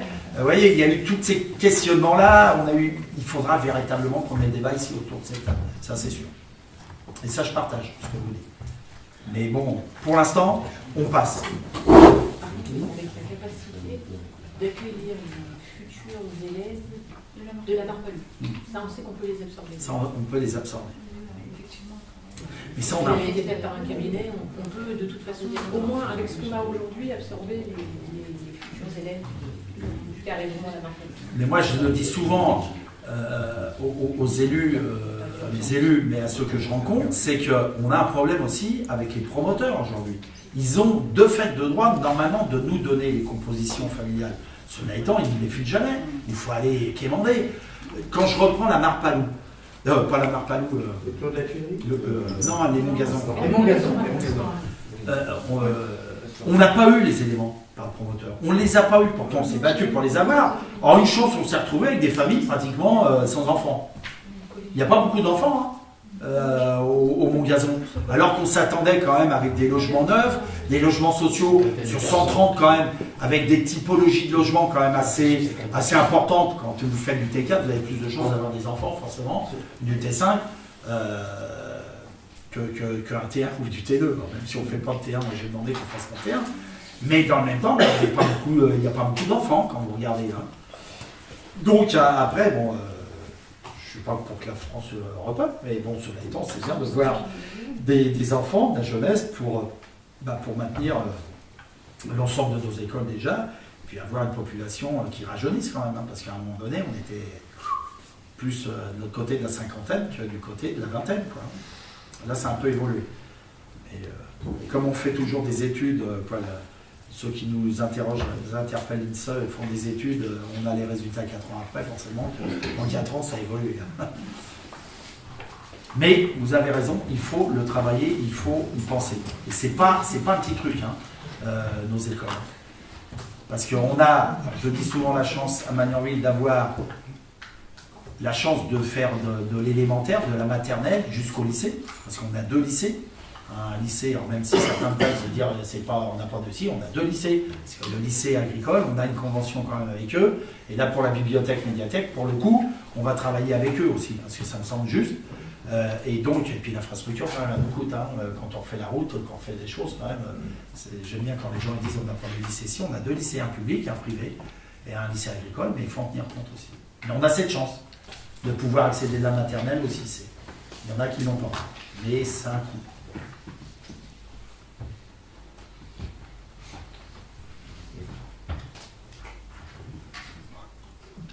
Allez-y, je ne sais pas ce que je... Sur le point des équipements sportifs, avec plusieurs interrogations. Un des éléments dans le projet est lié aux décisions qui pourront être prises sur le gymnase du lycée. Est-ce que sur ce point-là, aujourd'hui la visibilité qu'on peut avoir, est-ce que c'est une certitude que le gymnase du lycée pourra être récupéré ou non? Deuxième élément, il est dit dans la note que l'objectif c'est de concilier la mise en place d'un nouvel équipement tout en maintenant les 2 déjà existants. Donc là, je voulais aussi savoir, on voulait savoir comment vous comptez planifier les choses pour pouvoir permettre exactement aux sportifs de pouvoir continuer à pratiquer pendant la période de travaux. Sur les questions du terrain synthétique, alors il y a des questions aujourd'hui qui se posent autour de... J'ai regardé les 2. J'ai regardé Michel, mais... Il y a des problèmes de santé publique, c'est au niveau de la fédération, c'est les terrains sur les cancérigènes, il y a des problèmes de cancer dessus, et ils sont en train de se mettre en doute de pouvoir les utiliser. Donc c'est remonté à la fédération depuis 3-4 jours, et ils veulent savoir s'ils peuvent continuer à jouer dessus ou pas. Il y a eu beaucoup de cas dessus à cause de petits granulés noirs qui feraient des irritations de peau, des cancers de la peau, et si on est légère, il faudrait se renseigner. Si les techniques modernes, comment? quelle merde. Je dis les techniques modernes, quelle merde. Ah oui, mais quand on construit avec des cailloux qui sont des PE ou des PVC, c'est du chlore et d'autres produits cancérigènes, il faut pas s'étonner le résultat après. On veut faire des économies on dit on enlève les pelouses pour plus tendre, on va faire des économies, on peut arroser, de l'autre côté on met des produits chimiques dessus. Donc c'est comme tout, hein. On essaye de donner des engrais, nos animaux donnent des os aux vaches, c'est normal qu'ils aient des maladies après derrière. Hein. Donc il faut savoir ce qu'on veut faire derrière. Donc si c'est pour construire un terrain synthétique qui dans 2 ans nous dit qu'il faut arrêter de jouer dessus, déjà se renseigner. Ça serait une grosse connerie. D'accord avec moi, le redéfaire, payer pour détruire ce terrain et remettre derrière ce qu'on a dit. Donc c'est un débat, il faut suivre le débat avant de pouvoir prendre une décision. C'est depuis 4 ou 5 jours, Ou c'est pas aussi avant. Jean-Noël, Donc je vais vous répondre. Alors déjà, les choses avant en ce qui concerne le gymnase du lycée, si tout va bien, au 1er septembre, il serait opérationnel. Opérationnel pour nos sections, y compris celle du lycée. Donc c'est un avant tout déjà. Quoi, eux, c'est déjà... Voilà, eux, ils sont déjà dedans. Nous, ça serait plutôt dans une première phase, on va dire, l'investissement de certaines sections. Je n'ai pas dit toutes les sections. On va procéder par ordre d'abord des sections, puis après l'année prochaine d'autres sections. Il y a un énorme potentiel, donc je rejoins ce qu'il dit, il n'y aura pas un autre dojo, il est peut-être amélioré en termes de tapis, on va voir, mais il y a un énorme potentiel à faire dans les tapis. On verra. Pour l'instant, on n'en est pas encore dans les tapis, parce qu'on n'aura plus que les tapis à bouger, ça c'est, voilà, de toute façon, la projection pour l'instant des La deuxième phase, on va dire le terrain synthétique. Alors, dans ma tête, il n'a jamais été question de faire avec des petites boules caoutchouc noires. Mais c'est pas d'aujourd'hui, je veux dire, ça fait 3 ou 4 ans qu'on sait tout le monde qu'il y a de... Enfin, ça peut être cancérigène. Tout ce qui se fait maintenant, c'est quand même avec des petites pastilles de liège, comme à Limay, et c'est nettement mieux. Peut-être un coup un peu plus, mais voilà, il n'y a pas... Donc le terrain synthétique devrait se faire, normalement, avec des vestiaires, et puis, on va dire, des choses ludiques tout autour. Donc quand je dis ludique, pour l'instant, il n'y a encore rien d'arrêté. Ludique, ça peut être un skatepark, ça peut être, j'ai bien dit ça peut être, voilà. Ça peut être un skatepark, un city stade, un fitness, voilà, etc., etc. Et une troisième phase, ça serait le gymnase, on va dire, sur les terrains blancs. Mais les deux autres qui existent ne seront pas rasés. Ils seront toujours occupés, en partie le gymnase, on va dire le gymnase, lui, ça ne bougera pas. En ce qui concerne la salle polyvalente, elle ne serait occupée principalement que par le collège, dans des heures, on va dire, voilà, de 8h30 à 15h30. Ce qui permet le soir d'arrêter le chauffage. Et s'ils n'en ont pas l'utilité, il n'y aura pas de chauffage ou très peu en période hivernale. Dis quand même qu'ils seront, tu dis ils ne seront pas rasés pendant la période 2, mais ils seront rasés après. Hein. Oui. Ah, oui, d'accord. De toute façon, dans ma phrase, pendant la période 2, ça veut dire que automatiquement, voilà, après, voilà. Ça ne va pas garder qu'un gymnase à Noël.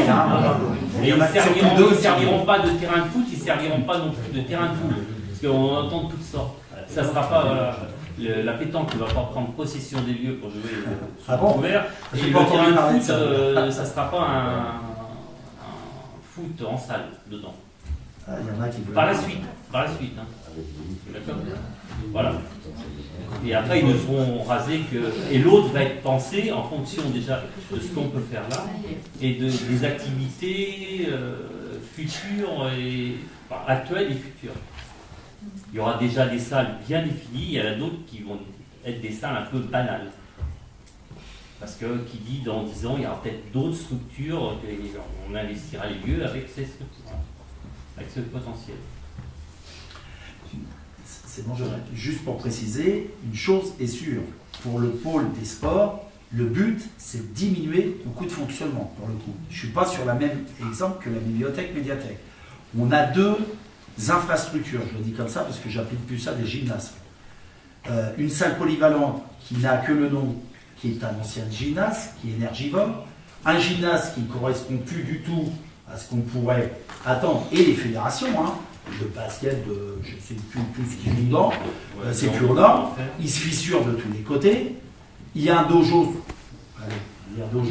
c'est une salle avec des tapis, quoi, dedans, donc qui est énergivore aussi, donc là-dessus, c'est clair, l'ambition, c'est de les détruire à terme.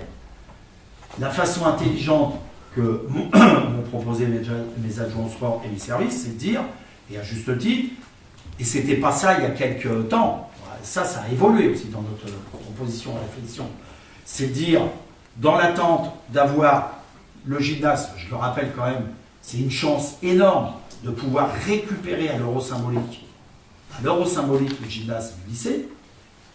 Donc il y a tout un travail de convention, il faut que je rencontre l'État prochainement pour qu'il me légifère, parce que le sous-préfet a changé, l'autre était là, j'ai pas vu le nouveau sous-préfet, je l'ai dit, je pense qu'il n'y aura pas de souci. On travaille en lien avec la CU et le syndicat, qui est toujours le syndicat gestionnaire, de récupérer un gymnase pour notre gestion propre. Donc ça va nous demander, à un moment donné, les budgets ils vont être un peu, allez pas me dire, monsieur le maire, vous nous avez dit que ça devait baisser les coûts de fonctionnement, à un moment donné, quand je vais en avoir 4, 3 au moins, en fonctionnement, c'est normal, le temps que ça fasse la passerelle, mais en tout état de cause, le but, c'est vraiment de diminuer les coûts de fonctionnement. Quand on aura ce gymnase du lycée en gestion propre, les services sont en train d'étudier, même financièrement et budgétairement, ce que ça va nous coûter.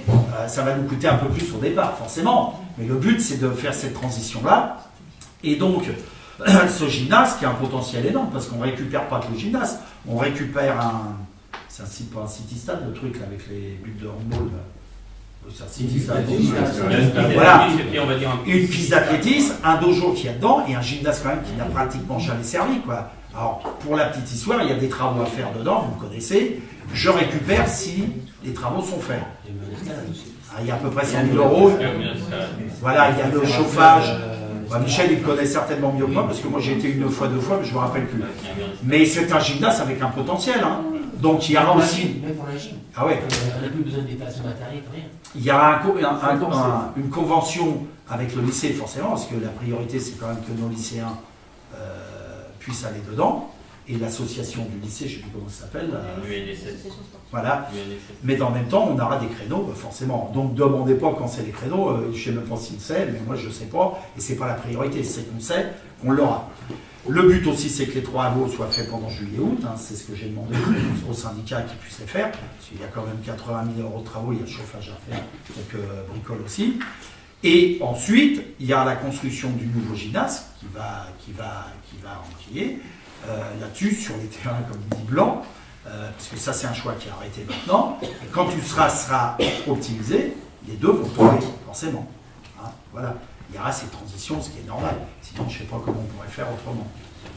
Et, j'insiste, alors je ne sais pas où on en est, mais j'ai demandé aux élus, aux professionnels, de regarder. Le but, c'est que cette salle polyvalente serve le moins possible. On ne fait plus, et je le dis à l'adjoint aux travaux, on ne fait plus, à part la sécurité, 1 euro de dépenses d'investissement dedans, hein. C'est clair. Donc, s'il veut dire priorité au collège, c'est ça, hein, Jean-Claude ? Oui, il n'y aura que le collège.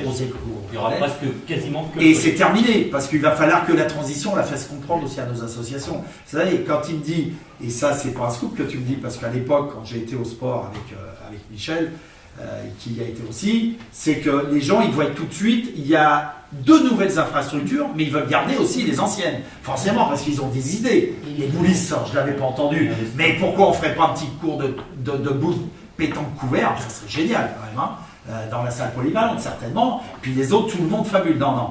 Il faut, comme vous le dites, être raisonnable, et puis par rapport à nos coûts de fonctionnement, puis alors là, ça serait vraiment, là pour le coup, Magnanville sera pointé du doigt, avec 4 infrastructures de gymnase pour 6 200 habitants, ça serait fort quand même. Mais ça, même pas en rêve. Hein. Ceux qui vous l'ont dit, ceux qui le pensent, il faut qu'ils arrêtent de rêver. C'est vrai que l'utopie fait progresser les mentalités, mais pas pour les coups celle-ci. Tu mets la pierre dedans, ça fait une pierre. Par contre, dans notre projet, vous le verrez, mais les boulistes ne seront pas mis à l'écart, forcément. C'est normal. Mais les boulistes, quand j'appelle les boulistes, moi, c'est des boulistes magnanvillois. Hein. Il n'y a pas que le club de boules. Si je joue à la pétanque, j'ai bien joué. Et donc, je peux en profiter aussi autant que les autres. C'est comme le terrain synthétique, ça. Moi, c'est clair, j'ai demandé aussi que le terrain synthétique, et je leur ai dit ici ce soir, le terrain synthétique appartiendra aux Magnanvillois. D'accord ?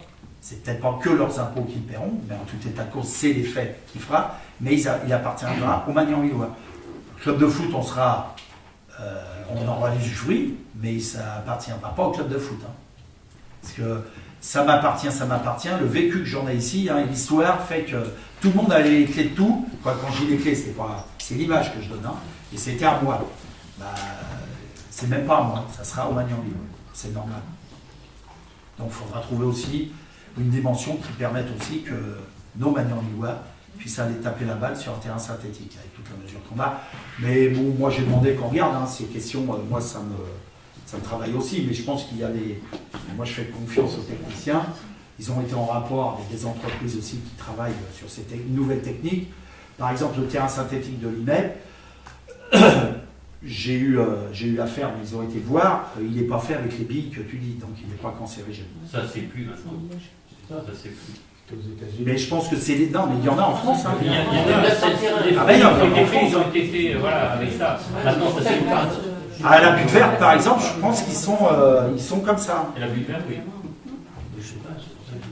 Mais moi, je ne connais rien techniquement, mais j'ai entendu comme ça. Non, déjà, Je ne crois pas qu'on va investir, je ne sais pas, 1 million d'euros là-dedans et pour qu'on nous dise. Alors là, on n'aurait pas mis. Déjà qu'on nous a fait le coup, voilà, c'est pas l'État, mais que nos footballeurs, et tu le sais aussi bien que moi, nous ont fait le coup avec le terrain stabilisé, pour le coup, qui nous a coûté à l'époque, c'était en francs. Hein, d'accord ? Et pour dire qu'aujourd'hui, il ne va plus jouer parce que ça fait de la poussière, pauvre Titi. Quoi. Bon, je vais faire mon hors TV. Ça.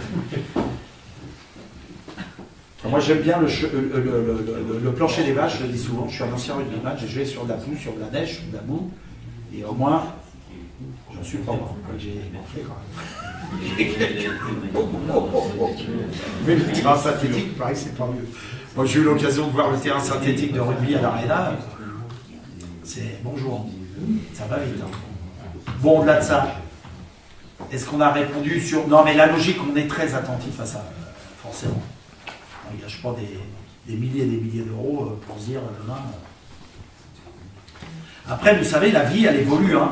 Ce qui était cancérigène, ce qui est cancérigène, quoi, je dis cancérigène parce qu'on parle beaucoup de ça, aujourd'hui, il n'y était pas avant. Hein.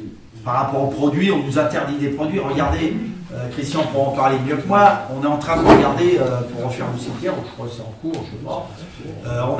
On a fait des travaux dans le cimetière parce qu'on n'avait plus le droit par rapport à la loi aux produits phytosanitaires. On a mis des tonnes et des tonnes de gravier, pardon. Et là aujourd'hui ça ne convient plus, parce que l'herbe repousse quand même. Et puis les gens gueulent parce que pour aller au cimetière avec des graviers c'est compliqué. Quoi. Vous voyez, ça évolue tout le temps.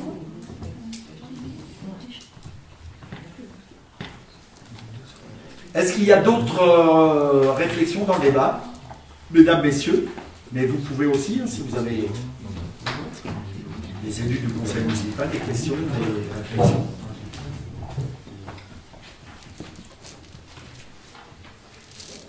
C'est bon. Bah, je vous remercie qu'on ait eu et qu'on ait pu avoir ce débat. Ça fait longtemps, je pense, qu'on n'avait pas eu un débat aussi enrichissant.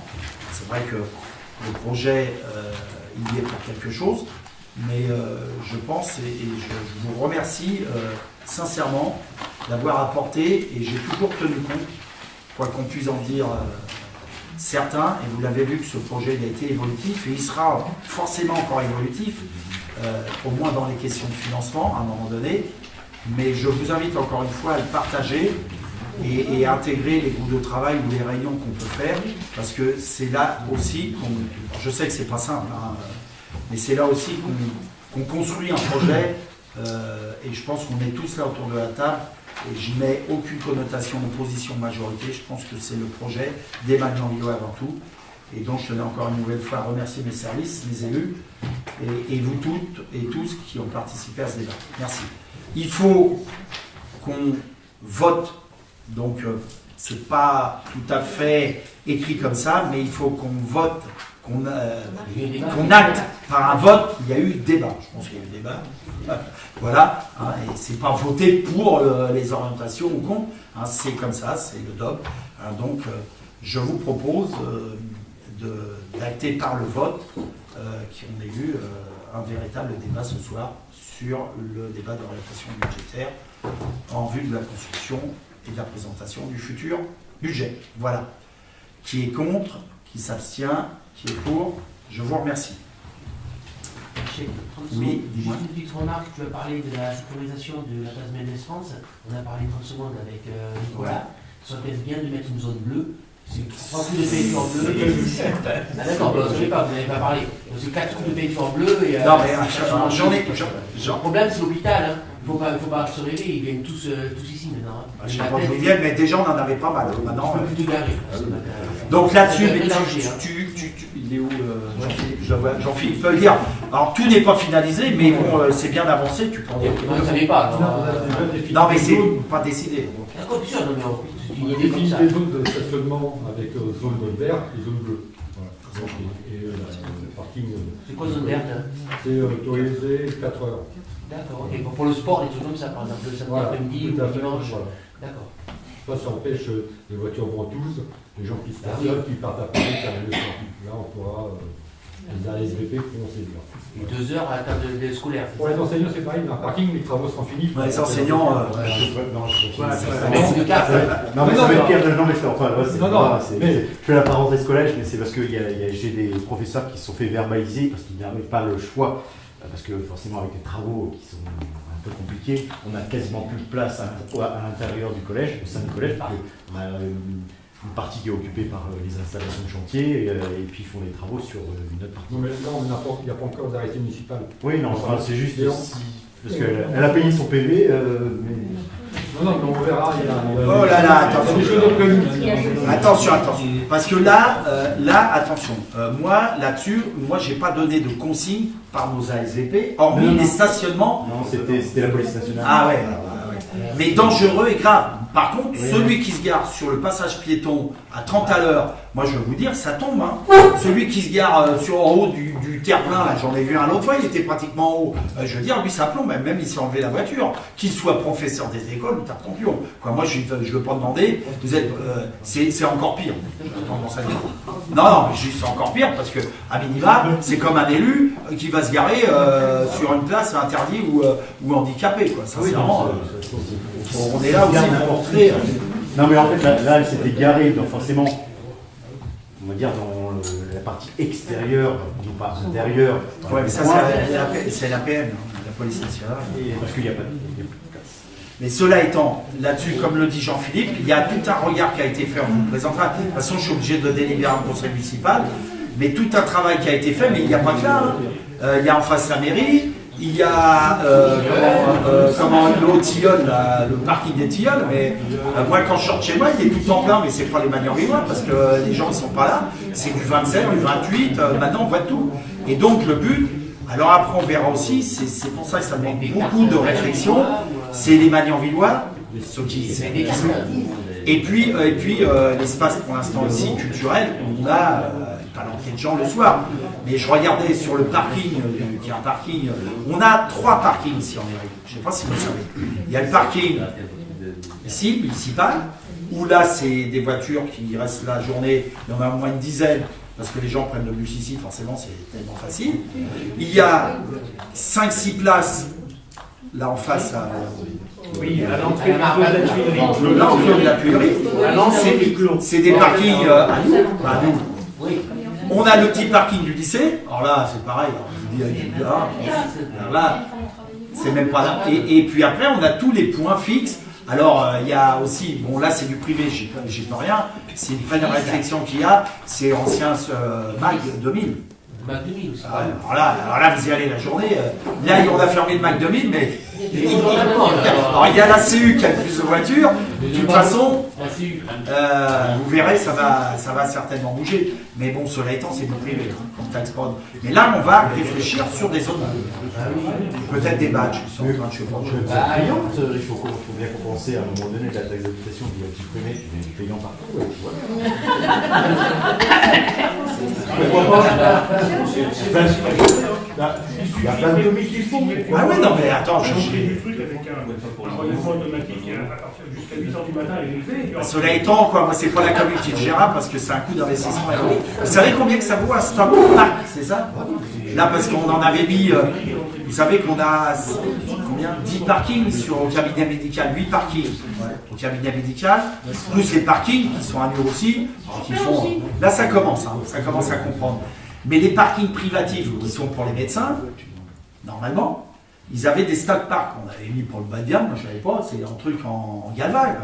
Ils se sont fait arracher, et moi je ne savais pas le cours. Donc on a mis d'autres stock parks qu'on leur a proposé, parce que je ne voulais pas tout payer quand même. Moitié-moitié, qu'on avait dit. Quoi. Et ça coûte combien 400 € le stock park.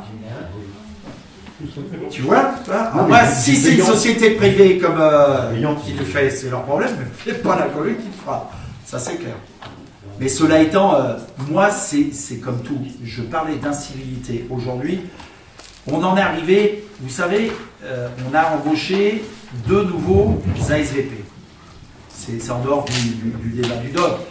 Mais vous verriez, ils viennent de l'extérieur. Mais ils m'ont dit, monsieur le maire, ici à Magnanville, c'est tranquille. J'ai dit, qu'est-ce que ça doit être ailleurs? Parce que les sensibilités de parking, je fais enlever au moins 3 voitures par mois. Des voitures tampons. Vous savez comment on fait, hein?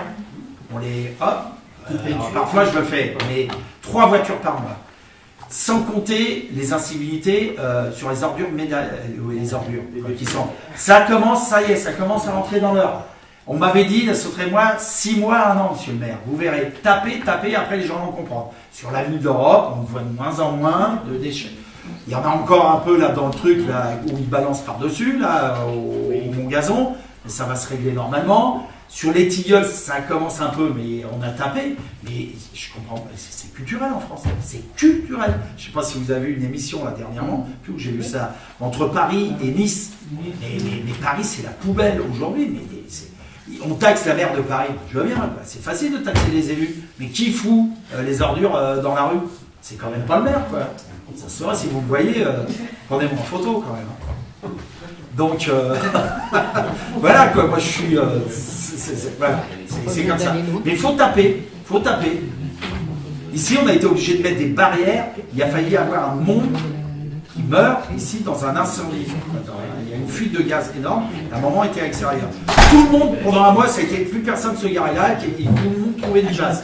Et ben là, on a été obligé de mettre des barrières, c'est un coup. Moi, ça me fait pas plaisir de mettre des barrières pour ceux qui viennent là. Parce que les pompiers n'arrivaient même pas à accéder à la rue François Lafont. Regardez la question des poubelles. Je disais le dimanche, on n'a pas de pot. Nous, on est maintenant sur le tour du lundi matin. On n'a pas le pot. Mais les gens, ils ne sortent pas leurs poubelles le matin, le dimanche matin à 8h ou samedi soir. Il y en a, faites le tour de la commune. Là, on est très vigilants. On va faire un règlement là-dessus. Mais il y a des gens, à part celui qui part en vacances. Moi, je ne développe pas. Que je connais bien, ils sortent leurs poubelles le dimanche matin. Quoi. Vous avez du monde chez vous, vous arrivez, les poubelles, et puis sortir, c'est qu'à de dire, c'est pas sortir bien placé. Bientôt, elle est au milieu d'un route. C'est comme les followers qui se garent sur la Ah oui, il y a le matin là. Et qu'au début, ils se garaient correctement, maintenant ils sont sur le trottoir. L'autre fois, il y avait une auto-école à quel étage, je me suis gentiment arrêté, je lui ai dit s'il vous plaît, monsieur, c'est Tu t'es fait engueuler? absolument interdit, quasiment, oui. Il était avec 2 élèves. Bon, enfin, voilà, mais les parkings, c'est un autre dossier, c'est comme la médiation en général, toutes ces questions-là sont très importantes aussi. C'est seulement des voitures sur le trottoir. Les piétons sont obligés de marcher sur la route. Tout à fait. Parce que les voitures sont sur les trottoirs pour ne pas être abîmées. Mais Nathalie, vous êtes élue comme le maire. Donc, vous téléphonez au service, au DGS ou à mon secrétariat, et vous dites aux ASVP de passer. Ça, c'est bing. Parce que maintenant, ça y est, ils sont assermentés. Ou ils ont la machine. Hein. Si on n'avait pas la machine, ça, à chaque fois, c'est un business ici en France. Et puis là, moi, je peux vous dire, vous avez qu'à demander ou à Véronique et à Greg, il y en a, ils sont venus me voir. Moi, je peux vous dire, ça ne bouge pas. Hein. Monsieur le maire, vous comprenez, j'avais cherché mon gamin, repos. Si ça a été votre gamin qui se fait bousculer par une bagnole, vous seriez là pour me dire autre chose. Donc, puis de toute façon, je les ferai pas sauter, je peux pas. En plus, ça part directement maintenant, c'est informatisé, ça va très très bien. Mais c'est dramatique, mais en France, on comprend ça, c'est culturel. Tant qu'on n'a pas mis le coup de bâton, les gens ne comprennent pas. Moi, je reçois, là, je vais recevoir des gens de Montgazon, qu'on a forcément, en plus, ils sont nuls, les gens, ils mettent leur carton avec leur adresse. Là, on va les recevoir et puis ils vont payer. Bon, enfin, oui. Il y a d'autres questions. Oui, allez, je suis parti. Donc, on avait, excusez-moi, rectification de la délibération 180201 du 12 février 2018 du versement de la subvention au projet de classe Françoise. Ça? Oui. Je vais dire page 9. Par acte numéro 180201 du Conseil municipal du 12 février 2018, l'Assemblée délibérante a validé l'attribution d'un versement participatif à hauteur de 11 400 € pour le projet de classe transplanté de l'école des Marronniers. Considérant les engagements d'avance pris par l'école vis-à-vis du prestataire et les modalités d'échelonnement accordées aux familles pour leur participation financière, il est proposé au Conseil municipal de revoir l'échéancier de contribution de la commune et de verser en une seule fois le montant de la subvention, soit 11 400 € pour permettre à l'association d'honorer le versement des prestations dues à son fournisseur. Voilà, finalement, l'échéancier qu'avait reçu l'école ne correspondait pas à l'échéancier qu'on avait proposé nous, mais il fallait qu'elle verse plus rapidement que ce qu'elle pouvait faire si on lui versait étalé comme on l'avait prévu. Donc on propose de le verser en intégralité tout de suite pour qu'elle règle le prestataire et puis après qu'elle récupère les participations des familles. C'était budgété de toute façon. C'était budgété, oui, c'est juste. Mais comme on n'avait pas passé. On lui verse plus vite que ce qu'on avait imaginé, parce que ce ça qui ne me paraît correspondait juste. pas à son échéancier. Ce qui me paraît juste en plus. Ce qui me paraît juste. Donc, est-ce que vous avez des questions là-dessus? Oui, vas-y. Madame Jacques, vous êtes venue ce soir écouter et je voulais en profiter pour vous remercier, Grégory et toi, parce que vous étiez bien embêtés et vous l'avez bien aidé. Ok, bah, merci. Elle m'a envoyé un mail, je remercie. Mais c'est plus le DGS parce que le maire était en congé et je pensais sincèrement que c'était fait dans ce cadre-là. Donc c'est pour ça qu'on a fait cette rectification. Mais voilà, mais on ne peut pas faire de chèque en commune, donc on est obligé de passer par des délibérations. C'est comme ça. Mais j'ai eu le mail de Audi. Merci. Merci. Si vous avez qui est contre, qui s'abstient, qui est pour, je vous remercie. Approbation d'une convention de coopération avec la communauté urbaine Grand Paris Seine-et-Oise pour la viabilité hivernale 2017-2018 du domaine public routier communautaire. Monsieur Rudel-Christian. La compétence voirie de la communauté urbaine intègre l'organisation et la mise en œuvre de la viabilité hivernale. Cette prestation revêt un caractère saisonnier et aléatoire. Pour les besoins de cette prestation, il est nécessaire de mobiliser, outre les moyens de la communauté urbaine, ceux de la commune en termes de personnel, véhicules et engins. La communauté urbaine remboursera à la commune les frais afférents aux moyens humains et matériels qu'elle aura engagés au titre de la présente convention. Le projet de convention est présenté à l'annexe et est proposé sur le fondement de l'article L5215-27 du Code général des collectivités territoriales et s'inscrit dans les dispositifs de coopération entre personnes publiques, notamment ceux issus de la directive de l'Union européenne 2014-23 UE du 26 février 2014, transposée en droit interne par l'ordonnance numéro 2016-65 du 29 janvier 2016 relative au contrat de concession. Voilà. Je vous fais grâce du Code général des collectivités territoriales. Considérant la nécessité pour la communauté urbaine de mobiliser les moyens de la commune pour les besoins de la mise en œuvre de l'opération de déneigement du domaine public communautaire, le conseil municipal est invité à en délibérer. En fait, c'est une convention qui avait déjà été signée pour l'hiver 2017, donc 2016-2017. Logiquement, la CU aurait dû prendre à sa charge les travaux de déneigement cette année, mais tout n'est encore tout à fait bien organisé et bien géré. Donc, elle a demandé aux communes de mettre la main à la pâte, de mettre les moyens humains et les moyens matériels, et elle va s'autoriser par cette convention, donc elle va défrayer effectivement l'utilisation du matériel et des personnes. Et donc, logiquement, c'est des conventions qui n'ont pas à devenir pérennes, mais voilà. Parce que là, c'est pour cette année. Là. On suppose qu'il va plus neiger. C'est jusqu'au 31 mars. Hein, voilà. 31 mars 2018. S'il neige en avril. 31 mars 2018. On a déjà vu de la neige, on a même vu de la neige au mois de mai, déjà. Jusqu'à bloquer les routes comme cette semaine. Là, c'est un caractère exceptionnel. Voilà, c'est-à-dire que l'année prochaine, normalement, c'est eux qui vont intervenir directement. Voilà, logiquement, c'est eux qui devraient intervenir. Bon, si tout va bien, dans le meilleur des mondes, sinon on repassera une troisième fois l'intervention. Alors, si l'exception de la neige, comme tu le dis, revient l'année prochaine, il y aura, je pense, une nouvelle exception dans une délibération. Parce que je vois mal la CU, vu ce qu'il est tombé, là, c'est pas possible. C'est pas possible. Nous, les gars, à ce sujet, les gars, ils ont quand même bien bossé. Ils ont bien gratté, ils ont été disponibles, ils ont été réactifs. Et les gars, quand on dit les gars, il n'y en avait pas beaucoup, donc c'est souvent les mêmes qui tournaient. Là, il n'y avait pas de jardinier, il n'y avait pas de... Là, tout le monde était sur le tas.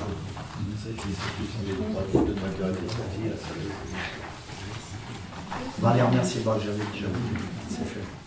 Ok, est-ce que vous avez d'autres questions par rapport à cette délibération? Je fais procéder au vote. Qui est contre? Qui s'abstient? Qui est pour? Je vous remercie. J'ai plus de points alors donc je vous remercie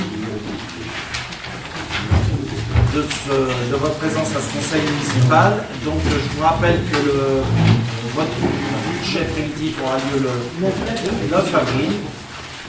Et n'hésitez pas, par rapport à toutes les propositions que vous avez faites en séance, et puis si vous avez des questions, n'hésitez pas à m'interpeller ou interpeller les services. Merci, bonne soirée.